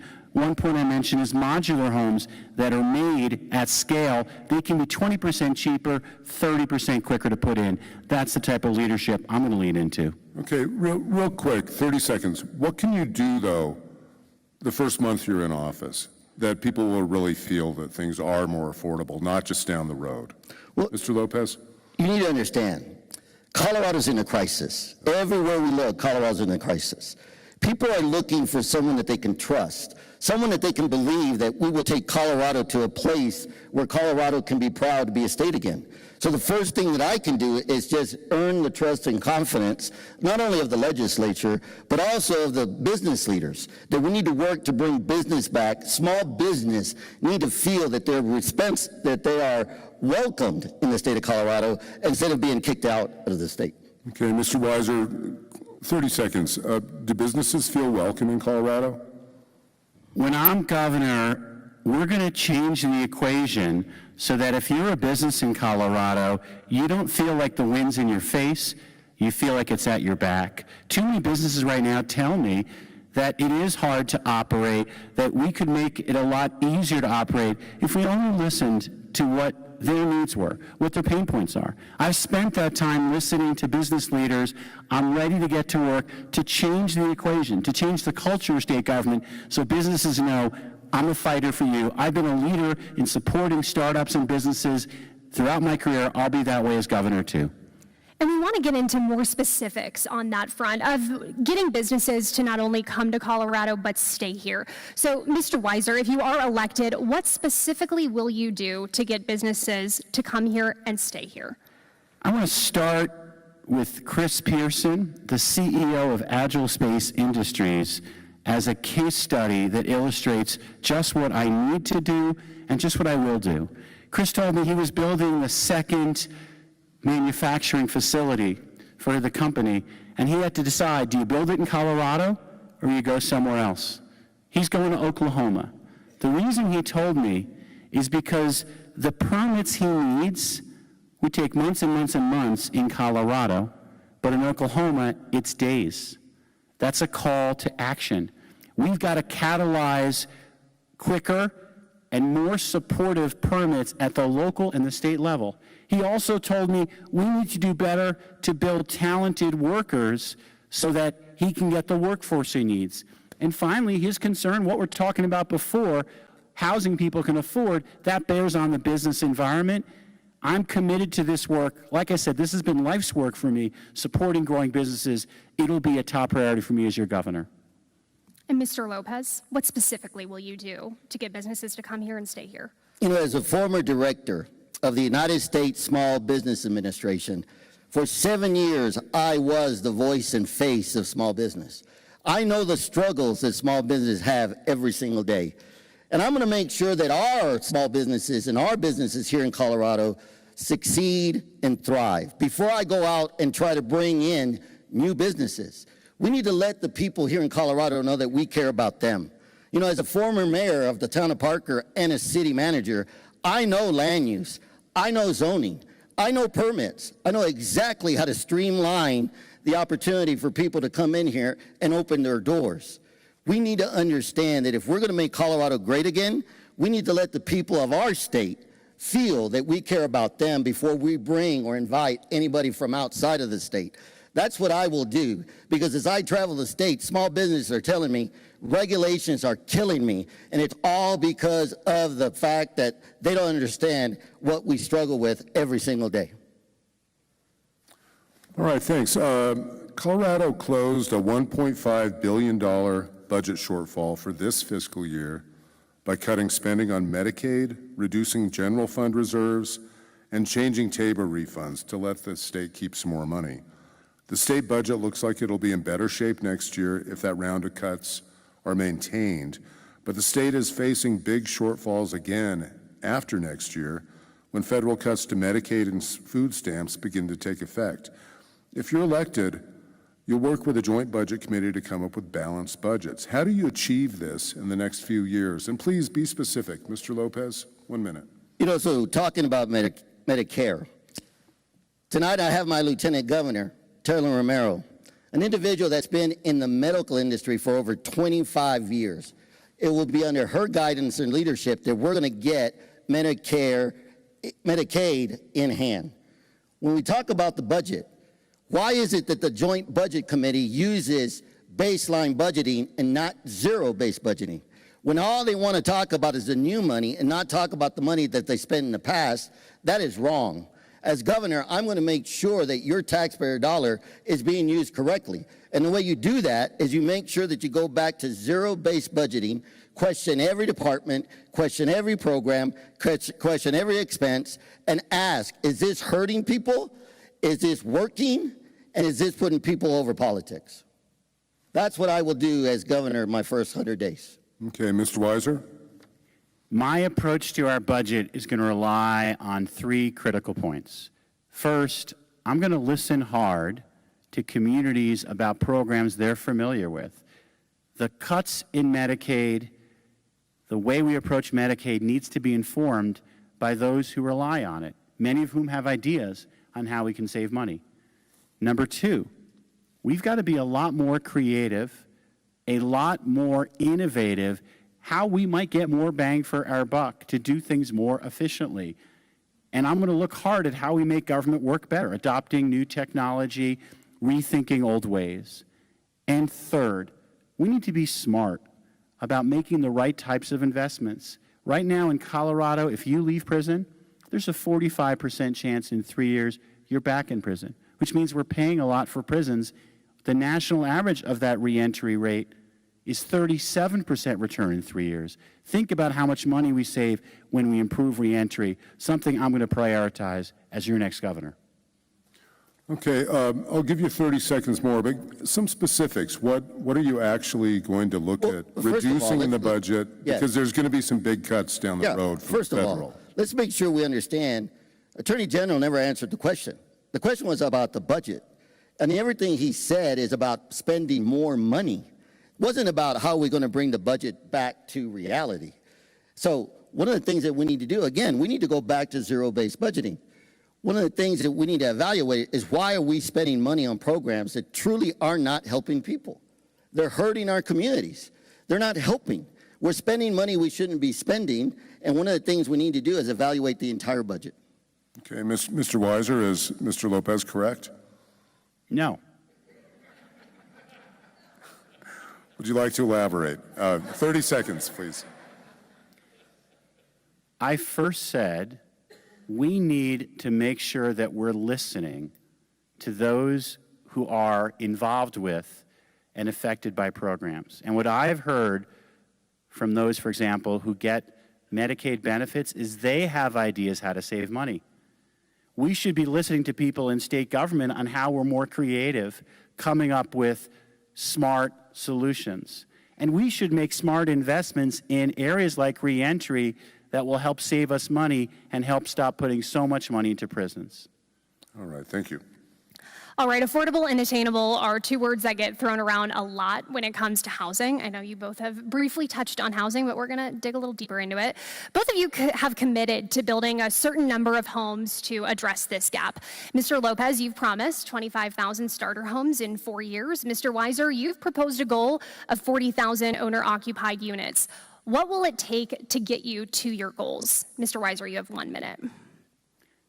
I appreciate the chance to go a little deeper because the current situation is unacceptable. We're losing teachers. We're losing firefighters all across Colorado. Here's how we change it. First, let's make permitting for these starter homes as quick as possible, particularly if you're using a modular home. We know what it is. How about getting permits that someone can get in 1 week? Second, why do we have the same permitting rate for a starter home as a mega mansion? Doesn't have to be that way. I can work with local governments, change the equation to make it more accessible, more affordable to build these starter homes. And third, I mentioned this before, leaning into innovation. If we start building modular homes at scale in Colorado, they are 20% cheaper than ordinary homes. And I got to tell you, I've been to modular homes, you can't tell the difference. And they're 30% quicker. I want to bring this leadership. I want to bring a down payment assistance program for our teachers, for our law enforcement professionals, because we've got a crisis on our hands in housing. I'm ready to fix it. And Mr. Lopez. So I'm glad that Attorney General and I agree that affordability is a problem. But the real question is, how did we get here? How is it that now we have housing that we can't afford?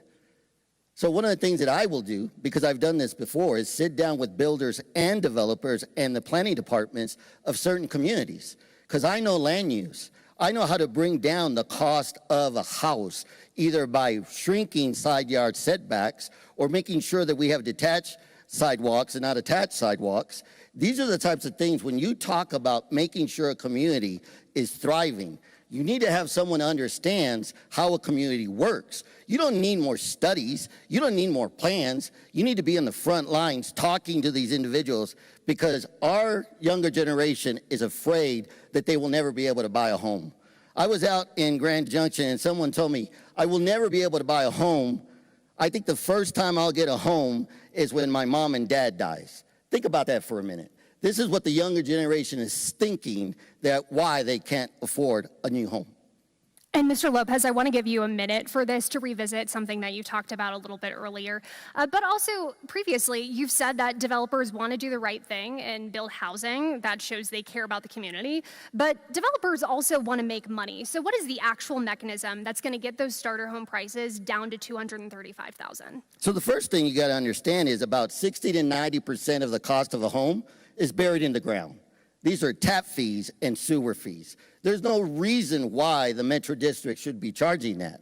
We also need to understand that the HOAs are out of control. The HOAs are now attacking homeowners. So when you look at how do you bring down the cost of housing, you need to understand what it takes to build a home. And developers do want to be part of the community. And so when you sit down with them and tell them what the need of the community is, they recognize that if they want to sell their product, They need to build a product that people will buy. And right now, special districts are the worst thing that I believe that we can have in the state of Colorado, because this is how the developers and builders get around having to pay for everything, and they push all that cost onto the shoulders of the homeowners. That's what I know, and that's what we work on. I've done it before as mayor of Parker, Colorado, and I'll do it again as governor. 30 seconds, just help me understand. Is it then reducing those sewage fees, things that you mentioned, that you believe is going to get that price down to 235? Yes, look, it's like anything else. You had to evaluate, what does it cost to build a home? Everybody just thinks that it's the windows and the lumber. There's a lot that goes into developing that lot, building that lot, in order to put the house on there. And workforce is another issue. We need to make sure that we have the right workforce to build these homes. And I'm here to tell you, when I talk to the younger generation, they're excited about the possibility of owning a home that's cost less than $235,000. And Mr. Weiser, you'll have 1 minute for this question as well. So you've proposed pushing for planning and zoning decisions specifically to add housing to public transit. Colorado Springs local government has been vocal against state regulations relating to land use. So why should the state have a say in how home rule cities zone land? I'd like to, Allison, first start with the point about what Mr. Lopez just made. He talked about the need for workforce, and I just want to say I totally agree.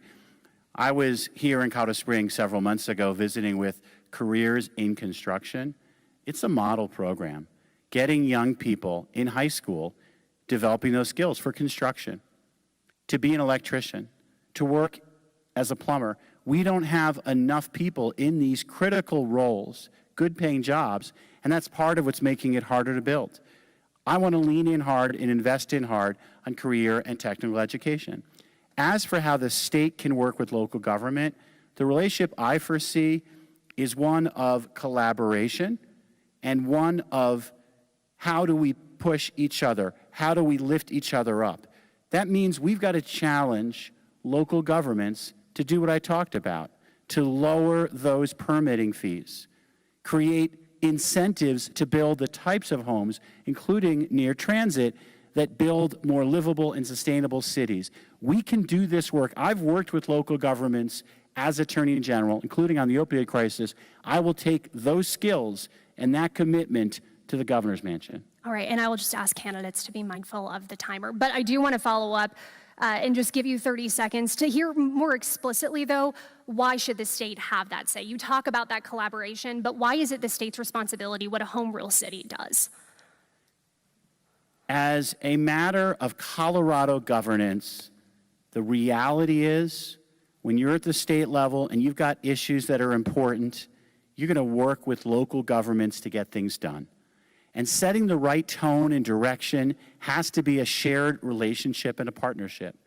Nancy Henjum is here from your city council, and she can talk about how I've been a partner on the opioid crisis.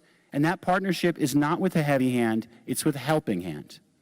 All right, and Mr. Lopez, we'll give you 30 You know what? I would never take local control away from a jurisdiction. I was the mayor of a home rule town. And when government at the state level brings down unfunded mandates across the state, this is basically telling you that the state government fully doesn't understand the struggles of a small community, the struggles of land use. And so I would never take away local control from a jurisdiction. And Mr. Weiser, we'll give you 30 seconds.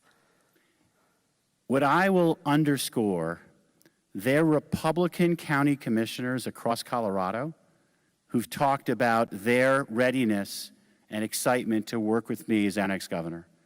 Because when you ask people about my operating style, my commitment to collaboration, you don't have to guess what type of governor I'll be. You can look at my record on water, on public safety, on how I've worked on the opioid crisis. It is one of collaboration. That's why so many Colorado leaders support me to be our next governor.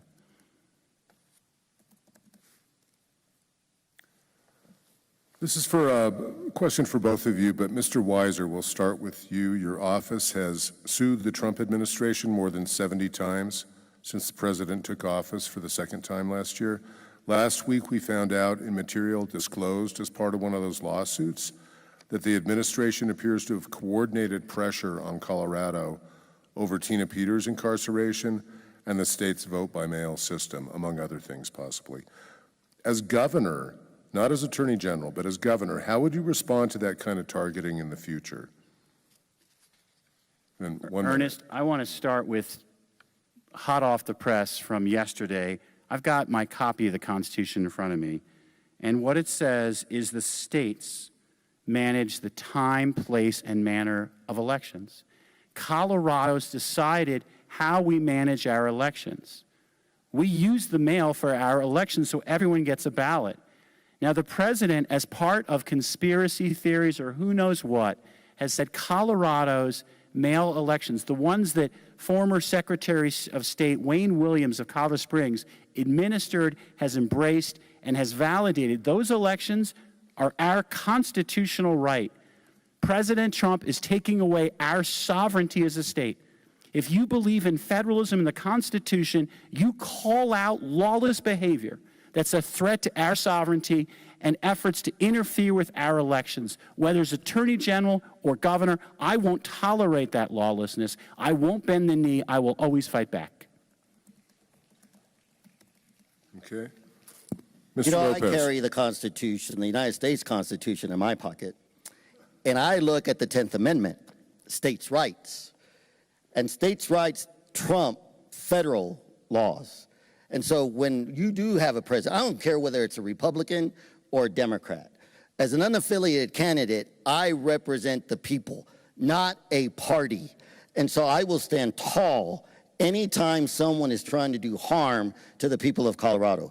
Now, how do you work with Washington? You build relationships. Look, as a former congressman, I know how to go into those hallways and create relationships. I can speak to the Speaker of the House. I can speak to directors of all the different departments because I've worked in the belly of the beast. I'm the former director of the United States Small Business Administration.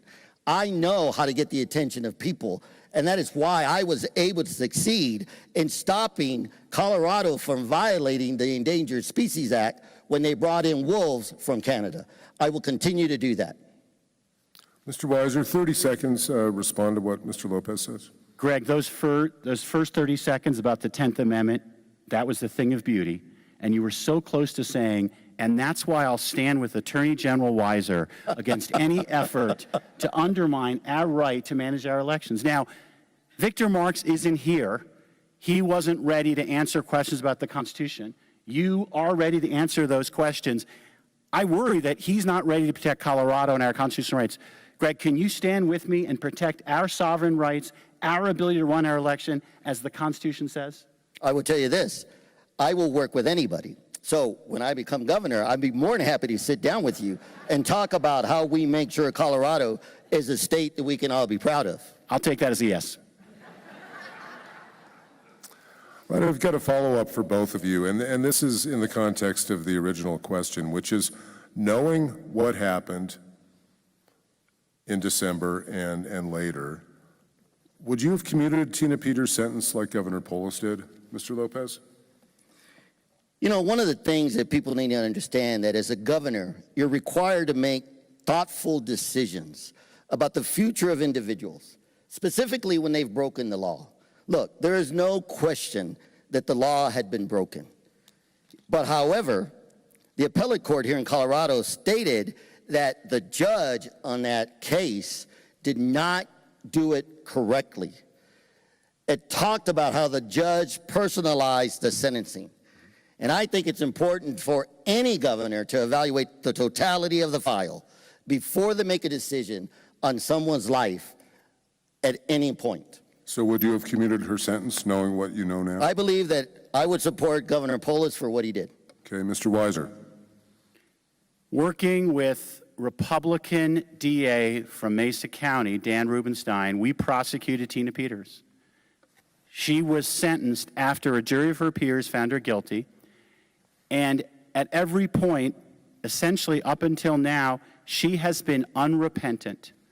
She has taken solace in being part of some political cause but she has not taken responsibility for her crimes. And to commute a sentence when someone is completely unrepentant is wrong. What Governor Polis did is wrong. I wouldn't have done it.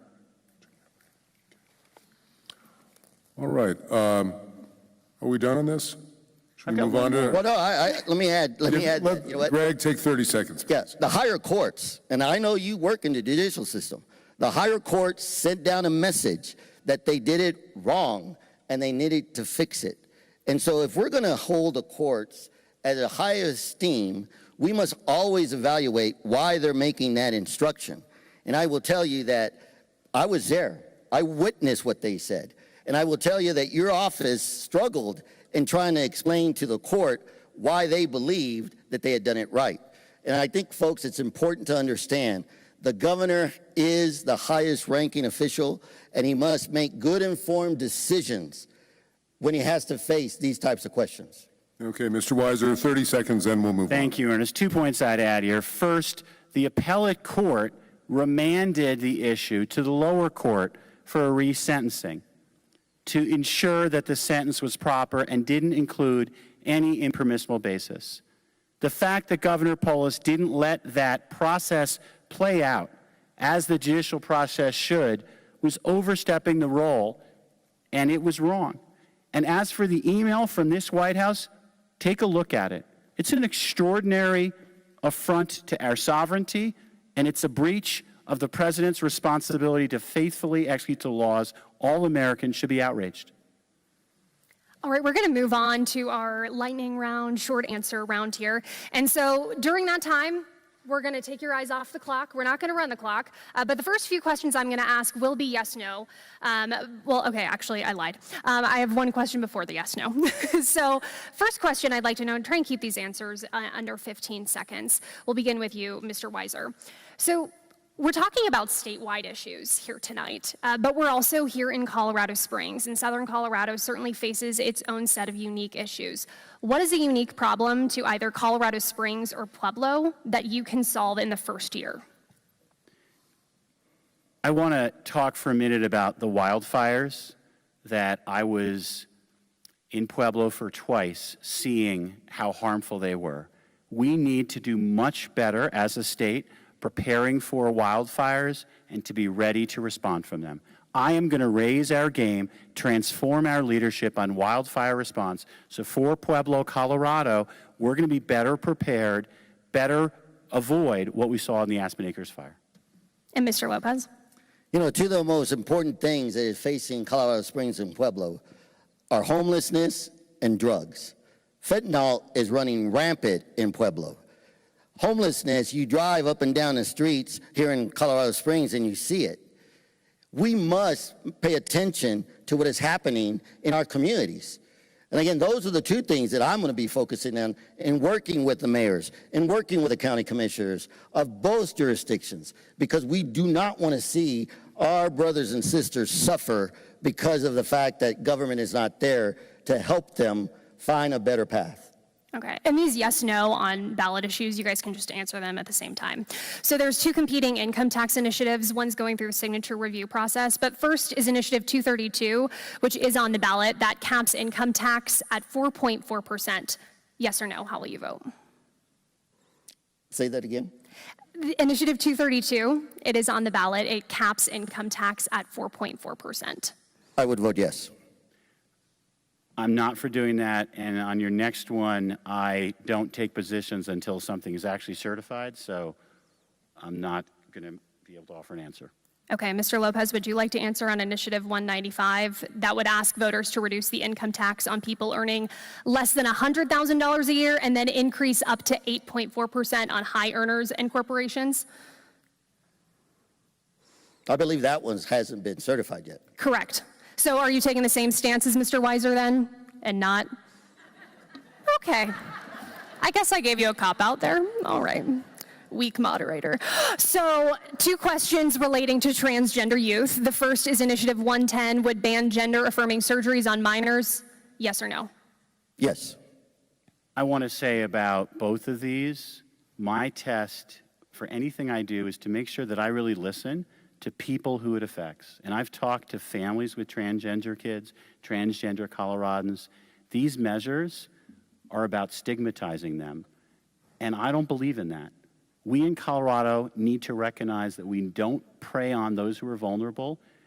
These measures aren't about solving problems. They're about distracting people from our challenges. So I'm a no on both. Well, let me add to that. Because he said about listening to the people. That was a petition. Over 125 registered voters signed that petition to put it on the ballot. So I don't think we need to listen.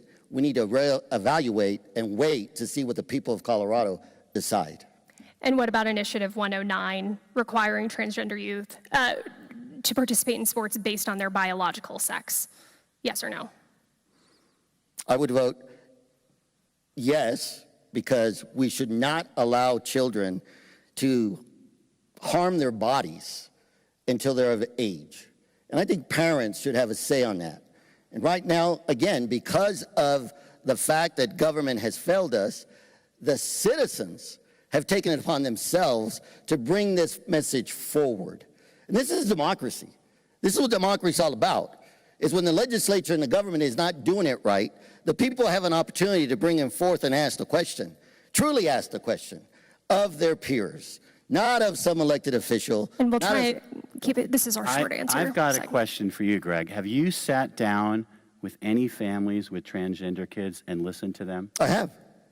And I've also sat down with kids that have that had the transgender surgery that regret the fact that they did it. And when you sat down with families with transgender kids, were they concerned that they were being bullied or more likely to die by suicide than other kids? They had a concern that society was just not understanding their children. And that's because we, as adults, are not allowing people to understand we must live by the golden rule. Treat others as you would like to be treated. And this is something that we must echo. And as a governor, I will echo that across the state, because we must respect each other. And we cannot attack or tell someone that it is wrong for their decision. However, we must protect the most vulnerable. Can I just follow up on this? And that's why I hope you join me in saying removing transgender Americans from the military is wrong, and we need to reverse that action. Well, first of all, I've been in the military. Have you been in the military? I have not. Okay, so being in the military, it's a brotherhood. And so when we are asked to go to war, we must understand that there are some that have the ability to go to war and some that do not have the ability because of their character. I'm not saying that we should just automatically say that you're not allowed. There's a proper place for everyone. We do need to move on. Just one, and again, keep this to yes, no. I know I've not been very strict on that tonight. Initiative 177. That's asking me questions. Right to natural gas. Do not make me turn that clock back on. I will. Initiative 177, right to natural gas. How will you vote? Yes or no? No, it's an invitation to mischief. I'm sorry, I didn't hear the right to natural gas ballot initiative. The right to what? Right to natural gas. Yes, we need to have the right to natural gas. All right, this one's easy. What's your prediction, Greg, first? What's the Broncos' record this season? The Broncos. Okay, so we know last year we should have won the Super Bowl if it wasn't for that last play where we broke our ankle. I think we're going to go to the Super Bowl again. I think we're going to get there with a record of 14-2. Okay, Mr. Weiser. I'm going to agree with Greg. All right. You heard it here first, folks. Next, Mr. Weiser. Glad you didn't ask about the Nuggets, because that's a sore subject. Yeah. Does Colorado need to rethink voter-approved wolf reintroduction, Mr. Weiser? The voters have called for the introduction of wolves. I recognize that pretty much everybody around this topic is unhappy with how it's been implemented. So we got to do much better making sure that we're listening to those who are affected, we're implementing it. That's going to be my focus as governor, and I believe we can do much better. Okay, Mr. Lopez. I would tell you, look, I've heard the Attorney General say that he will protect people when they're being harmed. Well, the wolf is harming ranchers and farmers. He never filed a lawsuit against Governor Polis for violating the Endangered Species Act. I will tell you, it is wrong for the urban corridor to tell the rural Colorado, the western slope, that they must have wolves in their backyard, because if you look at the results, the only reason it passed was because Denver and Boulder passed it, with the caveat that the wolves must be released on the western slope. Think about that for a minute. So we must understand that the wolf is dying. This environment is not allowing them to survive. When 60% of them are survival and it's not meeting the requirement of the plan, it's time to make sure that we follow the plan. And I would say it's time for the wolf, the non-essential experimental population, to be given back to the federal government. All right. Do you, this one's an easy yes/no question. Let's try that. Would you support ranked choice voting in non-municipal elections, Mr. Lopez? Yes or no? The jury's still out on that one for me. I'm still doing research. Mr. Lopez? I am for experiments in ranked choice voting at lower levels so we can learn more. Okay. Mr. Weiser, what 2 state agencies or departments would you move to eliminate? Pick 2. I'm not ready to say that we would eliminate any department. I will be thinking hard about what's the best government structure. And if and when I am elected governor, I will look forward to that work. But at this point, I don't have a plan to share. Okay. Mr. Lopez? You know, I think it's premature to be asking candidates what department they would cut. Because first, you have to evaluate the budget. You have to evaluate, is that division actually fulfilling its mission and its goal? And so before anybody can make that type of decision, you must make a good informed decision. Now, there are some committees, there are some commissions that I question if they're actually fulfilling their mission. Okay. Perfect example, Colorado Parks and Wildlife, the Commission of Ag, and also the Commission of the Public Utilities Commission. These are some that I'm looking to evaluate to make sure that they're actually doing the things that put people over politics, Okay. do no harm, and do what works. All right. Mr. Weiser? I just want to respond and say, Victor Marks, if you're watching, we're having a lot of fun here. We're learning from one another. This is what democracy looks like. This wasn't too long a commute. It's a little longer to come to Grand Junction to join us. Please, Victor, what are you afraid of? All right, folks, let's keep it down.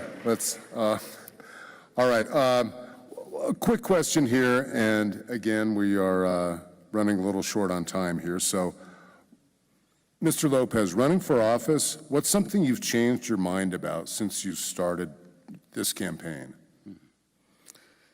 You know, what I've changed my mind about as I was running this campaign is being a Republican. Because today, the two-party system is failing the people of Colorado. And that's why I've chosen to run as an unaffiliated candidate. Because what I recognize is the voice of the people is no longer being listened to. Both parties want to score political points. They are now putting loyalty to party instead of loyalty to people. And as I talk to people across the state and I gather signatures in Denver, in Colorado Springs, in Fort Collins, I saw the frustration and heard the fear and frustration of people here in Colorado saying, I don't know that I can stay here because of what the government is doing to us and to our children. All right, Mr. Weiser. I want to say something that has swayed my mind tonight is how much respect and fondness I've got for Greg Lopez. He's here, he's putting himself out there, he's engaging in the arena, and we're going to do this a few times, and I'm looking forward to it because I appreciate your spirit. The fact that you pulled out a Constitution tonight, you had me there. And kind of like a Jerry Maguire scene. Exactly. And what I just want to say is this is what democracy should be, real discourse. And I want to add one more related point. When I ran a primary campaign, I was outspent 2-1.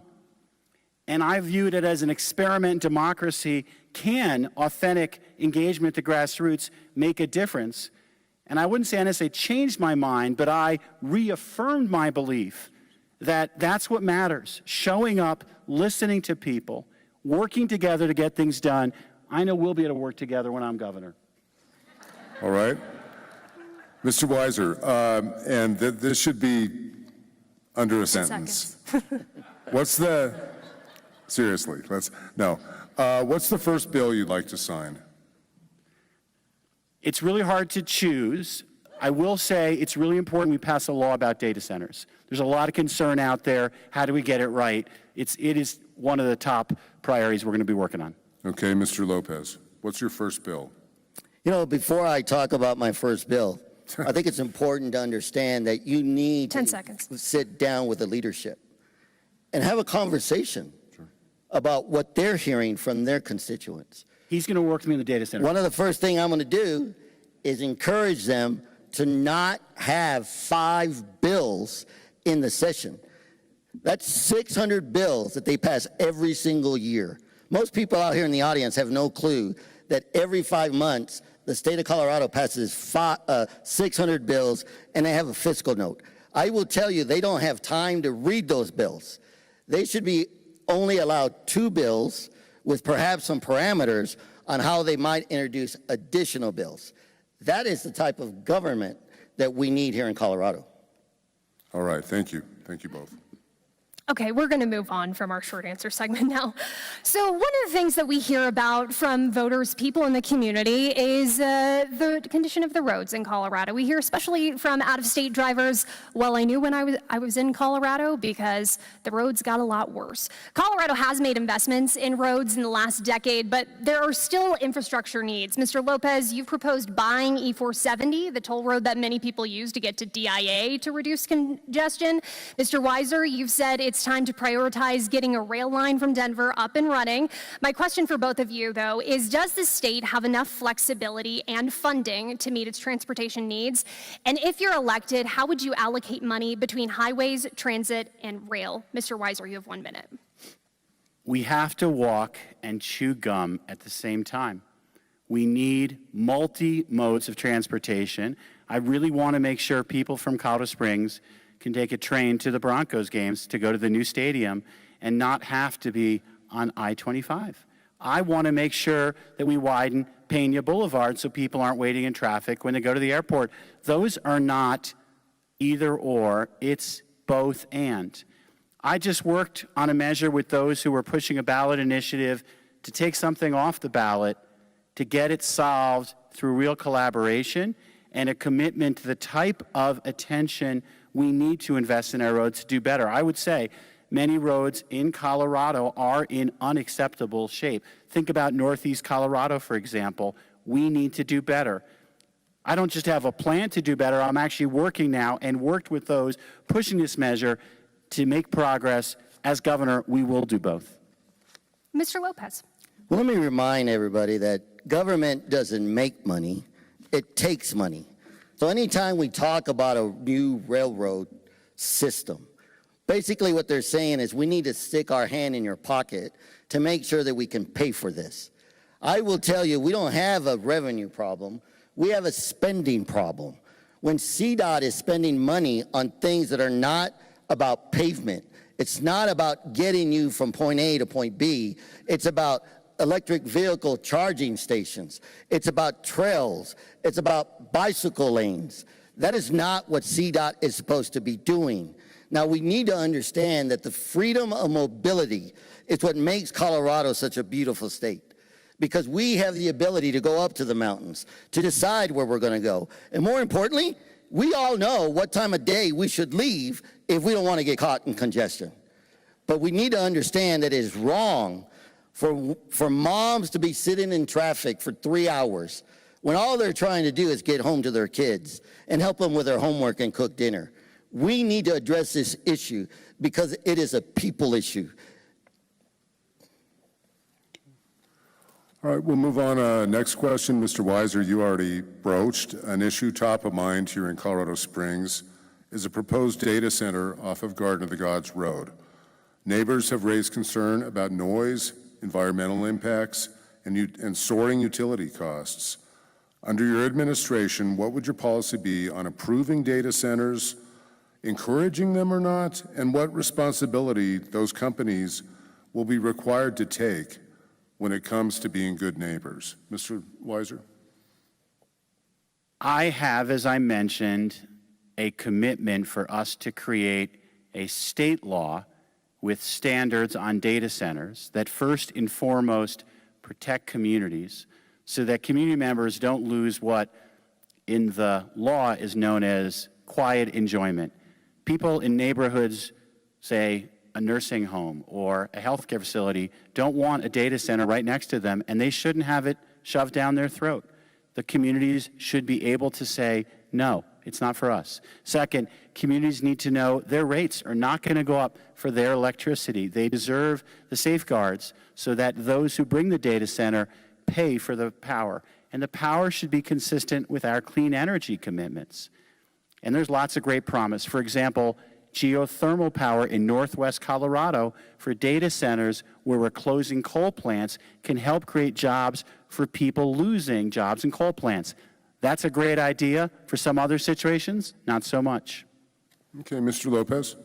So when I was in Congress, I sat on two committees, the Budget Committee and the Space, Science, and Technology Committee. We talked a lot about AI, and we talked about how we let the genie out of the bottle, and we don't know what this genie is going to do. But we also never spoke about data centers. So why is it that all of a sudden these data centers are needed? Folks, for me, the jury's still out, but here's some of my major concerns. Why do they need to do them in the communities? And water is a big issue. Don't drink the Kool-Aid that this is recyclable water and that water is not going to be an issue. Our electric grid is so fragile, and you've read that the data centers sometimes are so big, they will take the entire need of energy from a small community. That is wrong. We need to make sure that these corporations pay their way, that they protect our community, not just when they're building, but for 20 to 30 years into the future. As governor, I will make sure that they do that. This is a hot topic, so Mr. Weiser, 30 seconds, please. As I said before, you can work with me on my first bill on data centers. I've got a lot of interest in what you just were talking about. I co-sign the concern about water. I want to note what Greg also just said, which is about how AI is changing the world. And I want to note my concern about our kids and AI chatbots and how I pushed for a law, and I'm going to have regulations to protect kids from the type of harms that I know are out there and have caused young people to die by suicide. I just settled a case with Meta, huge consequences, real restrictions, protecting kids on social media. I want to make sure we keep those protections for our kids in the AI world as well. Mr. Lopez? I will tell you, look, as an unaffiliated candidate, I don't have loyalty to party. So I'll be very happy to work with Attorney General Weiser. I look for good solutions. I look for people that fully understand what the future of Colorado needs to be. I don't care whether they're a Democrat or a Republican. It's about the people of Colorado. It is time for us to focus on how we're going to make Colorado a state that we can all be proud of. And like I said earlier, I compliment the Attorney General for his success with Meta. That is a huge deal. He deserves his props because it's important to protect our children from social media. Thank you. All right, want to talk about gun laws now. Mr. Weiser, you've defended laws like the red flag law. Have there been any laws the legislature has passed that you disagree with, and does the state need to go further? And for Mr. Lopez, you have said you oppose unconstitutional restrictions. Which laws would you look to repeal if elected? You have 1 minute. Well, look, I will tell you that any time someone doesn't understand the Constitution about the infringement of our rights, I will stand in the way. We all know that gun legislation is not stopping gun violence. We need to educate people about mental health. We need to understand why is it that there are people out there that don't treat life the way it should be treated. And so a lot of the restrictions that I will tell you we need to roll back is why in the world would we have to take a class to exercise our Second Amendment. And this is hurting poor Coloradans. This is hurting those individuals that are not making $60,000, $70,000. They can go to a class and pay hundreds of dollars when all they want to do is protect their family. All they want to do is feel safe at home. That is the issue that we should be talking about, is how do we make people feel safer? And so far, all this government control or gun control has done nothing to resolve the fears of gun violence. But specifically, are there laws you would work to repeal if elected? 30 seconds. The latest one where, again, CPW is supposed to do the training for people to be able to go and buy these firearms. All right. And Mr. Weiser, you have 1 minute. Any laws the legislature has passed you disagree with, and does the state need to go further? I've worked with the legislature on gun violence prevention with a public health mindset and with a commitment to ensuring that our laws comply with the Second Amendment. Let me tell you why I've done that. I've met with parents who've lost kids to gun violence. We had a roundtable discussion, and Jason was there and said, kids that he works with say it's easier to get a gun or get access to fentanyl on social media than it is to get a job. That's a call to action for me. One of the ads I've put out there, hopefully you'll be seeing it here in Colorado Springs, is called Future, and it's about fighting for our kids' future and having the types of protections like our red flag law. I've met with students who have talked about how this red flag law can help promote school safety and how concerned they are about being safe in their schools. So to your question, I'm going to keep using a public health mindset and asking, what else do we need to do to keep our kids safe? And I'll give you 30 seconds, but just real quickly, any laws on the books that you disagree with? Because I've worked with the legislature as they've crafted laws, I've made sure they meet the basic standard Justice Scalia set out in the Heller decision that says reasonable restrictions on access to firearms are consistent with the Second Amendment. Something like a red flag law is a clear, reasonable restriction. If you're a danger to yourself or others, getting access to a firearm is playing with fire. We can avoid it, and we can save lives. All right, we're at our closing statements. Mr. Weiser, you've got 1 minute, and then Mr. Lopez, you'll give yours. First, I really want to thank both of you for moderating what has been an outstanding debate. Greg, I want to thank you for your spirit to be able to acknowledge, as I've done for you, that's what we need more of.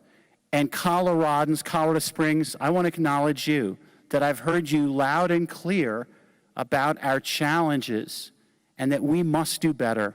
We must make sure the starter homes we talk about get built, because teachers, nurses, firefighters should be able to live in communities where they work. We must do better on health care, enabling access to primary and preventative health care. We must do better for our kids to have an opportunity from early childhood education to career skills to get good jobs right now. And we must do better in building an economy that can work for everyone, helping people build businesses here and workers thrive. That commitment is from the bottom of my heart, believing in America, believing in Colorado. All right, thank you. Mr. Lopez. You know, I'm running as an unaffiliated candidate because the two-party system is broken. The Democrats want to reach deeper into your pocket, and the Republican candidate didn't even bother to show up tonight. You know, Phil Weiser wants you to fear what the Republicans will do. Victor Marx, if he was here, he would ask you to fear what the Democrats have done.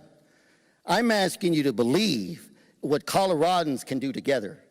I'm not running to govern from the left or the right. I'm running to move Colorado forward. And that is why I am offering Colorado a different path. My governing principles are simple. People over politics, do no harm, and do what works. Ask yourself one question. Are you better off today than you were 8 years ago? Is housing more affordable? Is your insurance cheaper? Are your groceries cheaper? Do you feel safer? Do you have more confidence in government? If the answer is no, then why would you vote for more of the same? You know, tonight you saw two different choices: party government or people government. Phil Weiser represents one political party. I represent a different way of governing.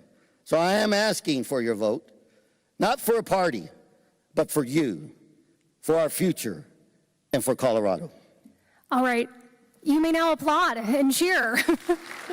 Thank you, everyone here at the Pikes Peak Center who came out here tonight, and a big thank you to our candidates as well. Thank you to my co-moderator, Ernest Lunning.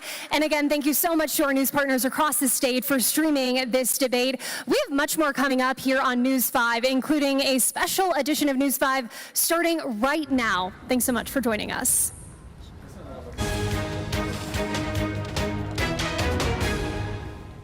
Thank you for staying with us for this special edition of News 5. I'm Diane Derby. The debate between gubernatorial candidates Phil Weiser and Greg Lopez just wrapped up seconds ago. Republican nominee Victor Marx, though, declined to participate in the debate. They both called out Marx for not being there. Weiser at one point said they were having a lot of fun at the debate, and he asked what Marx was afraid of by not being there tonight. The candidates face crucial questions about affordability, economic growth, business retention, and their ambitious housing goals.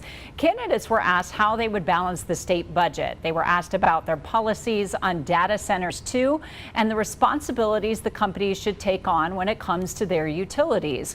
Weiser said he's committed to creating a state law with standards on data centers that protect communities so neighbors don't lose quiet enjoyment. He said communities need to know their rates will not go up and that power needs to be consistent with clean energy requirements. Lopez questioned why all of the sudden, as he said, data centers are even needed. He said he believes water use will be an issue and said he needs to know the corporations behind the data centers will protect communities now and in the future. We are continuing to get perspectives from voters in our state. I'm going to send things over to Bill Folsom again. He's speaking with 3 students in Colorado Springs to get their thoughts on the gubernatorial debate. Bill. Yeah, Diane, students are recognized in the data as being some of the lowest voting turnout, but they're also part of the voters who are most likely to listen, who are still forming in what they're thinking, and they may lean left, they may lean right, but they may also be more malleable in how they look to the future. So we brought in some students here from UCCS. This is David, this is Stefan, and this is Peyton. Some are leaning a little left, some are leaning a little right, but they're going to give us some perspective on what we're hearing from the governor's race. And when we're talking about the governor's race, a lot of times we get caught up in the federal things and the attention that gets, but reality is oftentimes what happens at a state and local level will affect us more than some of those other things. We've been talking a lot about Victor Marx not showing up tonight, and we have an independent that was part of that. Stephen, let me talk to you. You have some more conservative leanings. What are your thoughts on Victor Marx not being there? And then we look at Mr. Lopez, who is a Republican but has gotten on the ballot as a unaffiliated, not an independent, unaffiliated. Does it bother you that Marx is not here, or was that a wise move on his part? I think, with politics, of course, he probably thinks it was a wise move. I would like to hear more from Victor Marx. I think it is kind of a shame that he didn't show up. I heard some good stuff from Greg Lopez and Phil Weiser tonight. I would have liked to hear a little bit from Victor Marx as well. So for you other two, Mr. Lopez was talking about running as an independent. And I talk about students being more likely to think about different ways of doing things. We've gotten caught up in this two-party system. Does he make good points? Could he, and you, as you talk to your other young voters, be somebody who says, yeah, we're tired of this two-party system. Let's look at somebody who's going to look at both sides. David? Yeah, I think students right now are looking towards their future because, like, they were talking about the American dream, right? The 19 to 24-year-old American dream is not the 50-year-old American dream, right? So the candidates need to be cognizant of that. As a matter of fact, as they talk about collaborating on certain efforts, 3 of us got together. We're going to do some bridging efforts just to get out the vote. Not partisan, we don't care who it is, just get the vote out so they can have their voice heard. So, I mean, it's hard to say. Like, between these two, they kind of covered a lot of things together. But again, like Victor Marx not being here, that's kind of telling. And I think that's going to have some results. Okay. What do you think on an unaffiliated person? Personally, I don't know if an unaffiliated person who's running would have the support of a lot of college students, especially Colorado college students. I feel like right now we're seeing this blue movement, and the blue movement that's coming from this backlash from Trump's approval ratings. You're seeing that a lot of people are voting blue or looking blue and trying to flip Colorado Springs specifically blue because it hasn't been blue for a county commissioner. And it also is one of those kind of purple areas now that we're starting to see more of. And so for Colorado college students specifically, I would say we're looking at flipping it blue. Okay.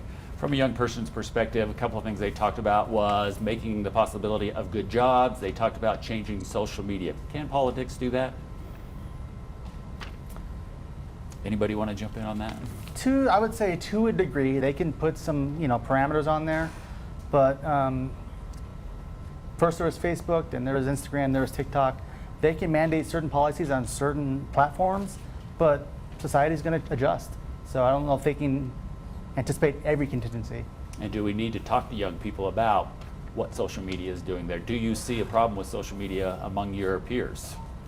I think social media is a great tool for collaboration and reaching out to people, getting people together. I think when social media is used in the right ways, it's very beneficial and helpful for staying in the know. But then again, if you don't have that media literacy to understand what is false news coming across your Instagram Reels, for example, then it's a totally different story. So it's just about being media literate when you're looking at these different social medias. And just to further that thought, is social media important in a campaign? A lot of them have been talking about they're turning to social media to reach your demographics. Stephanie? Yeah, I mean, fundamentally, social media is going to connect a lot more of us young people than regular news channels or debates are going to do. We're on it more. We see more short ads, reels, things that are going to grab our attention, and whether for good or bad in terms of the attention grabbing, I think it's an interesting idea for candidates to use social media to reach us. And then a quick yes or no. Did anything that was said tonight either change your perspective on any of these candidates or change how you would think about voting? Not necessarily, no. I think so, yeah. Okay. I would say yes. Okay. Some good perspective. Thanks for being with us tonight. Diane, we'll toss it back to you. Bill, thank you, and thank you to our students. Let's check in again with our moderators this evening, News 5's Allison Zimmerman and Ernest Lunning from Colorado Politics, joining us live at the Pikes Peak Center with a conversation on what we learned from tonight's debate. Hi, Diane. So certainly we heard a lot of disagreements and also some agreements here on the debate stage tonight. Noticeably absent was, of course, Republican candidate Victor Marks, as we've been talking about throughout this special edition of News 5. And that was something that came out on the debate stage. Certainly, Ernest, you've been covering Colorado politics for a long time. I mean, what are we looking ahead now? Victor Marks has not been facing voters' questions or a lot of journalist questions in this case. Well, he's been out meeting with voters, Yes. and he is appearing at a forum sponsored by the Colorado Chamber of Commerce on October 8th, where he and Phil Weiser will sit and answer some questions from business leaders around the state. Very different than the kind of debate you saw tonight with this kind of exchange of ideas.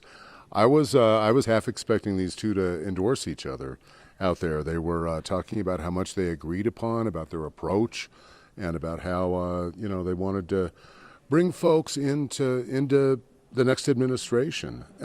Victor Marks obviously was not a part of that tonight. He's decided that he will only face Phil Weiser one-on-one with no moderator, and from everything we've heard, that's not going to happen. So voters may not have a chance to hear from Victor Marks again. Right. But to his credit, Victor Marks has really leveraged social media in this race and has been using that as a way to connect with voters. And so may not be traditional in the sense of showing up to a variety of different debates. But as you mentioned, he has been getting out, speaking with voters in that regard.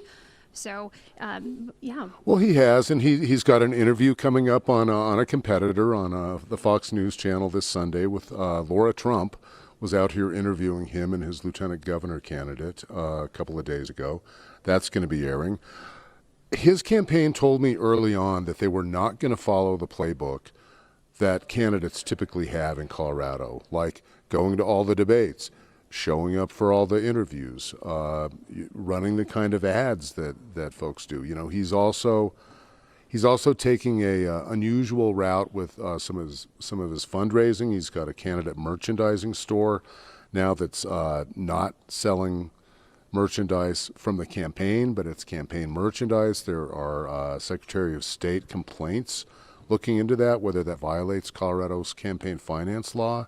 So he's taking his own path here, and we'll see where it takes him. Yeah, and so pivoting away from Victor Marks, so let's talk about the debate stage tonight. Yeah. We covered a lot of ground with the candidates, but one of the big issues for both the congressional debate that we had earlier and this governor's debate has been affordability. It's really the issue top of mind for voters across the state. We're going to have you take a listen to what the governor candidates had to say about making Colorado more affordable. One point I mentioned is modular homes that are made at scale. They can be 20% cheaper, 30% quicker to put in. That's the type of leadership I'm going to lean into. I'm looking to bring starter homes, real starter homes, that are in the 235 range. I'm also going to work with the legislature to make sure that we allow all renters to be able to deduct their entire year's rental payments off their income tax. People are struggling. Those are the two things that I'm looking to do. And so we certainly heard about housing being one of the big issues, the big priorities. And as you just heard from Mr. Weiser and Mr. Lopez, they both have different ideas of how to address that. But I think really one of the key issues that we maybe didn't get fully addressed tonight was some of the other ways that they are going to be addressing affordability beyond housing in Colorado. That's right. Mr. Weiser did lay out some things that he think will make things more affordable. More in the medium or long term, though. We asked both of them for, what are you going to do right away that's going to help people save money? That's something that Jared Polis came into office promising. That was one of the first offices he created, was the Office of Saving People Money. It did wind up saving some folks some money on insurance rates around the state. Rural rates had been rising at a much higher rate than they ended up being after his administration kind of got a hold of things there. But as we said, asking that question, no one feels like things are more affordable now than they were 8 years ago when Jared Polis took office. And these two are going to need to address that, because that's become a real crisis for a lot of families in Colorado. Yes, and beyond affordability, also making sure that the economy is in a healthy place here in Colorado, of how they're going to attract businesses, get those businesses to stay here. And so that's another thing that they touched on briefly, but I think getting those specifics of what are those steps going to look like beyond the anecdotes of hearing from business owners in the community. Although I did hear something interesting from Mr. Lopez tonight. He said he is not going to work on attracting any businesses until he's got the folks who are already here happy and satisfied and prospering. And that's something I don't think I've heard from a gubernatorial candidate before. Bringing businesses into the state is usually something that folks will talk about doing, growing the economy. Right. We have had quite the night here tonight. So we just wrapped up the governor's debate, but then earlier we heard from the candidates for Congressional District 5 here in Colorado, which encompasses most of El Paso County. We heard from incumbent Congressman Jeff Crank and also his Democratic challenger, Jessica Killen. And again, affordability, once again, top of mind, and figuring out how are they going to differ between, we heard from the state candidates of what they're going to do at the state level, but also what realistically can Congress do at the federal level to address affordability here at home. We want to let you take a listen of what those candidates had to say. But I would also focus on policies relating to getting people into homes earlier and building more starter homes, $200,000 houses, $300,000, incentivizing the right type of housing to be built, and making sure that then we also do a first-time home buyer tax credit to get people in there earlier, because that sets them on the path to home ownership, which is the cornerstone of the American dream. I have a bill called the Framer Act that I have introduced. It's my bill that would try and get rid of some of these crazy environmental regulations that are out there in the state of Colorado and force the state to pay for those. In addition to that, I have also just introduced a bill called the Student Loan Debt Reduction Act, and it would allow people, student loan holders, to get that debt paid off, up to $25,000 of it, to get a new home.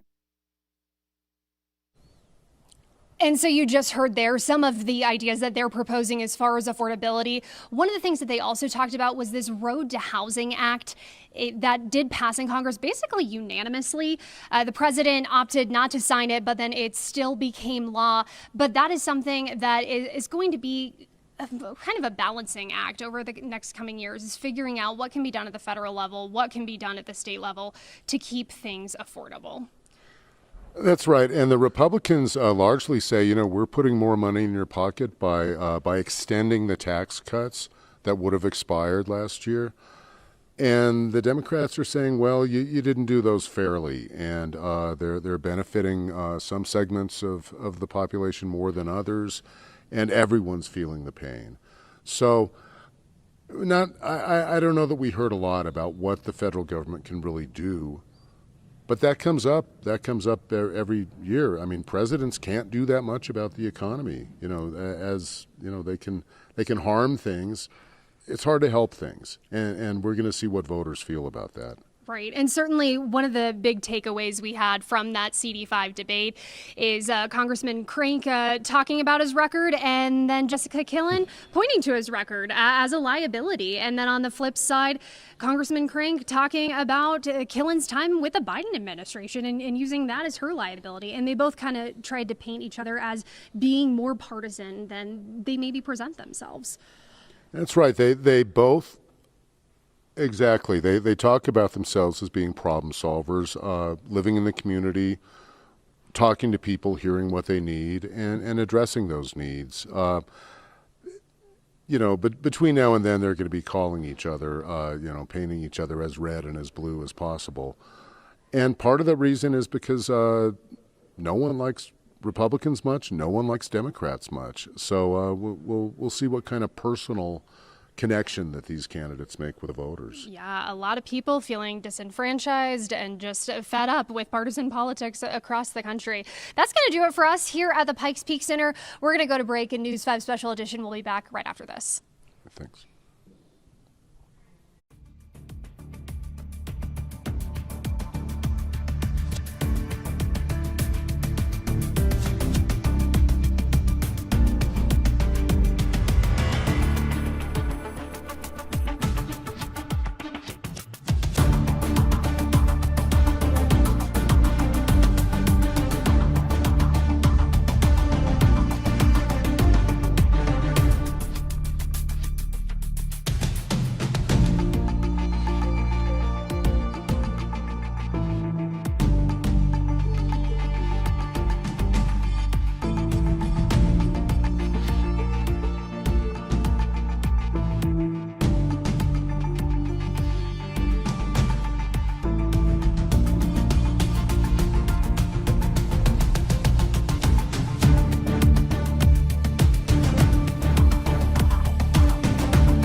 Welcome back, and thank you for staying with us. I'm Diane Derby. It has been a busy night. News 5 partnered with the Gazette, El Pomar Foundation, and Colorado Politics to bring you two debates before November's election. We heard from candidates for Colorado's 5th Congressional District, Republican incumbent Jeff Crank and Democrat Jessica Killen.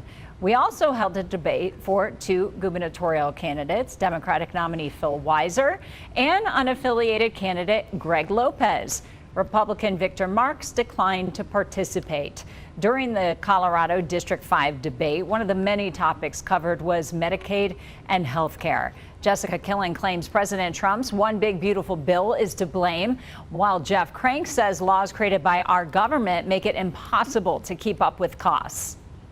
The legislature here has expanded Medicaid so wide that the people who really need it, the people with disabilities, the people with children who have disabilities, are competing with 35-year-old people sitting on their couch who want to be lazy and collect Medicaid. That is wrong. The average family of four here in Colorado that used to have a $500 premium, already now their premium has gone up to $2,000. So the provisions of this bill are only harming working families again and making life more expensive for Coloradans.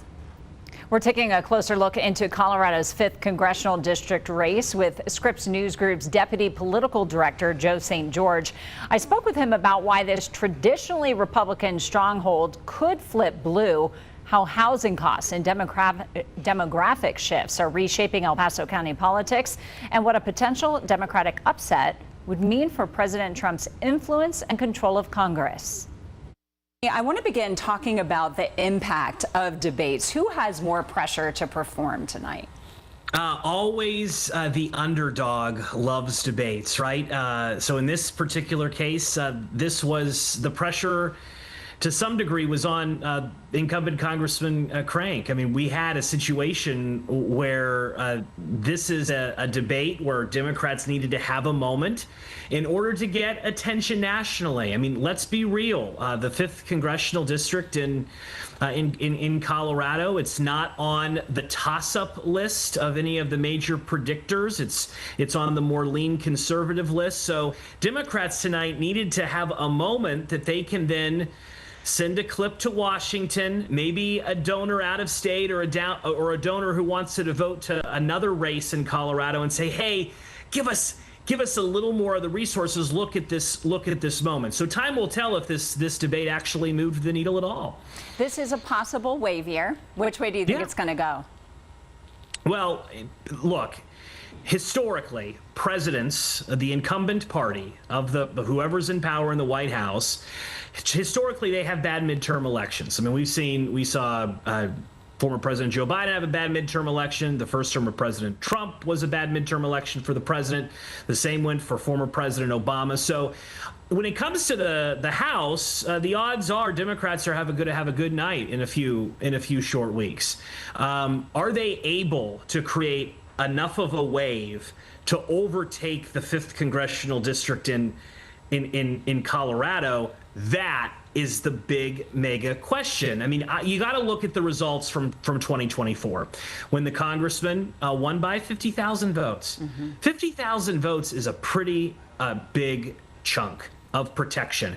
I like to compare it to if a wave's coming, the real toss-up competitive districts have barely a sandbag there, the incumbents, right? They know the wave's coming. They know it's hard. With 50,000 votes, the congressman has a bit of a barrier he built. Now, a tsunami can knock down any barrier, right? It doesn't matter. And we've seen demographic trends shift, especially in El Paso County in recent years, that are at least giving Democrats some optimism here. The most competitive House district in the state of Colorado this morning is up in the Metro Denver area. The separation in that district, the Colorado 3, was 3,000 votes in 2024. We're talking 50,000 votes in this particular district. So it is a tall task for Democrats, but it's one they think is possible. It just depends how big that blue wave is, if it happens. This district has traditionally been a Republican stronghold. So what is driving this shift? Well, it's really, I think, a lot of these issues that are that are in play across Colorado that are really in place across the country. You've seen a lot of young people move to El Paso County in recent years. And what is the one struggle for El Paso County residents, for young people in this country? It's housing. It's affordability. So this is a shift from the traditional. Let's be clear. I mean, is El Paso County, is this district still advantage Republicans? Absolutely. We should be very clear off the top here. But if you have people moving down to Colorado Springs from Denver, from Boulder, because the housing market there is too expensive, and they're finding maybe a little bit bigger property or a bigger home or a bigger rental in El Paso County, they're going to bring their politics with them, and that has the potential of shifting races just like this. Joe, I'm curious, what would a Democratic win here signal about the effectiveness of President Trump's endorsement of Crank? Well, if Democrats are able to prevail in this district, I'll tell you one thing that's happened, and that is Hakeem Jeffries has just been elected Speaker of the House. Democrats, if this district goes, the House of Representatives will go, and it will be a major defeat for the president. In fact, if you look at the metrics in this particular district in Colorado, I wouldn't be surprised if a wave takes this district, that maybe the Senate has fallen as well in the direction of Democrats. We have to look at history, right? It's all about the questions that you're asking me that we keep getting with this race is, how big could this wave be? We've seen big waves in the past, and 50,000 votes sounds like a big cushion, but we've seen waves flip bigger than that in races, even during the era of President Donald Trump during his first time in office. But we should be careful here. Republicans feel good, and they think that all this talk of a wave is just a lot of hyperbole and a lot of fake news. They think when it's all said and done, Republicans might have a case in El Paso and in Colorado to make, because Democrats have controlled politics in Denver so long. The governor's mansion, attorney general, the General Assembly. They think there's a little bit of an advantage that maybe they can have, at least in this one House district in the state of Colorado. Got it. Joe, my final question to you. What matters most in the final weeks of the campaign? So for the Democrat in this race, I mean, this is about, did tonight produce a moment that you can then clip, that you can then, do you have enough money coming in as a result of tonight that you can then pay people to properly clip and properly advertise, maybe get up more on television, hit people's social media algorithms? That's the challenge here. The challenge for Democrats in this particular race is just getting eyeballs and getting people to pay attention, to feel like this is actually competitive. For the congressman, I mean, his task is to drive home that he may be a little different on President Trump on a lot of issues. Yes, he has his backing, so he's really not that different, but that he's willing to diverge from the president maybe on this or that. If you go to his social media feeds, he talks a lot about affordability, a lot about housing. Again, one of the big issues we know in this race. What kind of wave are we going to see in just a few short weeks? I think it will dictate who ultimately wins this House district. It'll be so interesting to see. Joe St. George, thank you.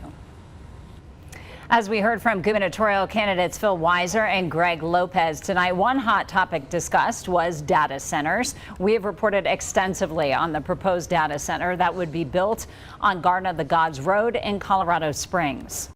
I have, as I mentioned, a commitment for us to create a state law with standards on data centers that first and foremost protect communities, so that community members don't lose what in the law is known as quiet enjoyment. For me, the jury's still out, but here's some of my major concerns. Why do they need to do them in the communities? And water is a big issue.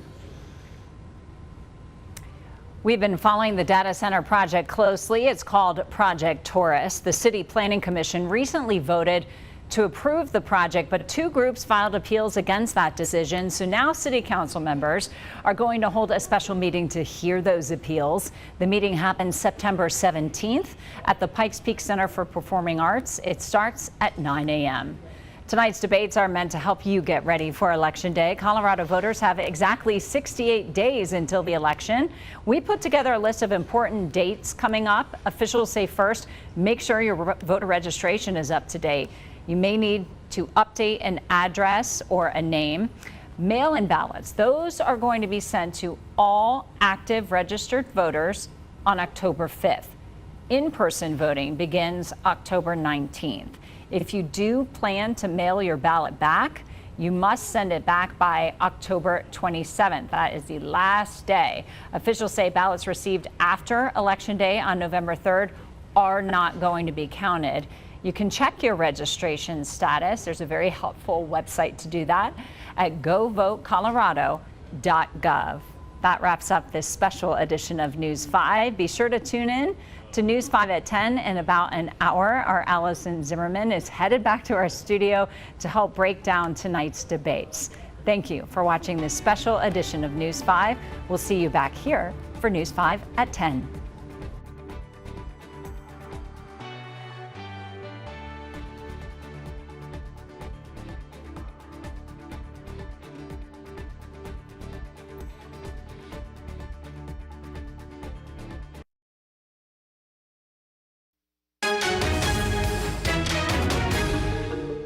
Republicans have held control of Colorado's 5th congressional district since its creation in 1972. This is the year we are flipping the 5th, y'all. But the political landscape is changing, and Democrats see a path to victory. But Republicans won this seat by double digits just 2 years ago. I still think it's going to be double digits. Coloradans are facing a high cost of living. The U.S. is in the midst of international conflict, and the priorities of the Trump administration have had an impact here at home. Will voters re-elect incumbent Republican Congressman Jeff Crank, or will they look to turn the district blue with Democratic challenger Jessica Killen? Tonight, we'll hear from the candidates on the issues top of mind for voters in this 5th congressional district debate.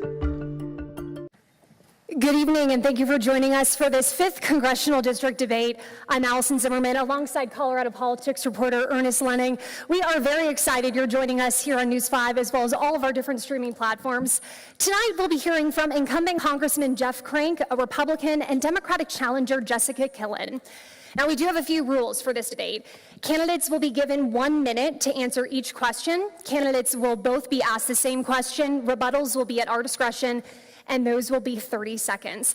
Candidates have not been provided these questions ahead of time, and we will also have a short answer round throughout this debate, and we'll be giving those instructions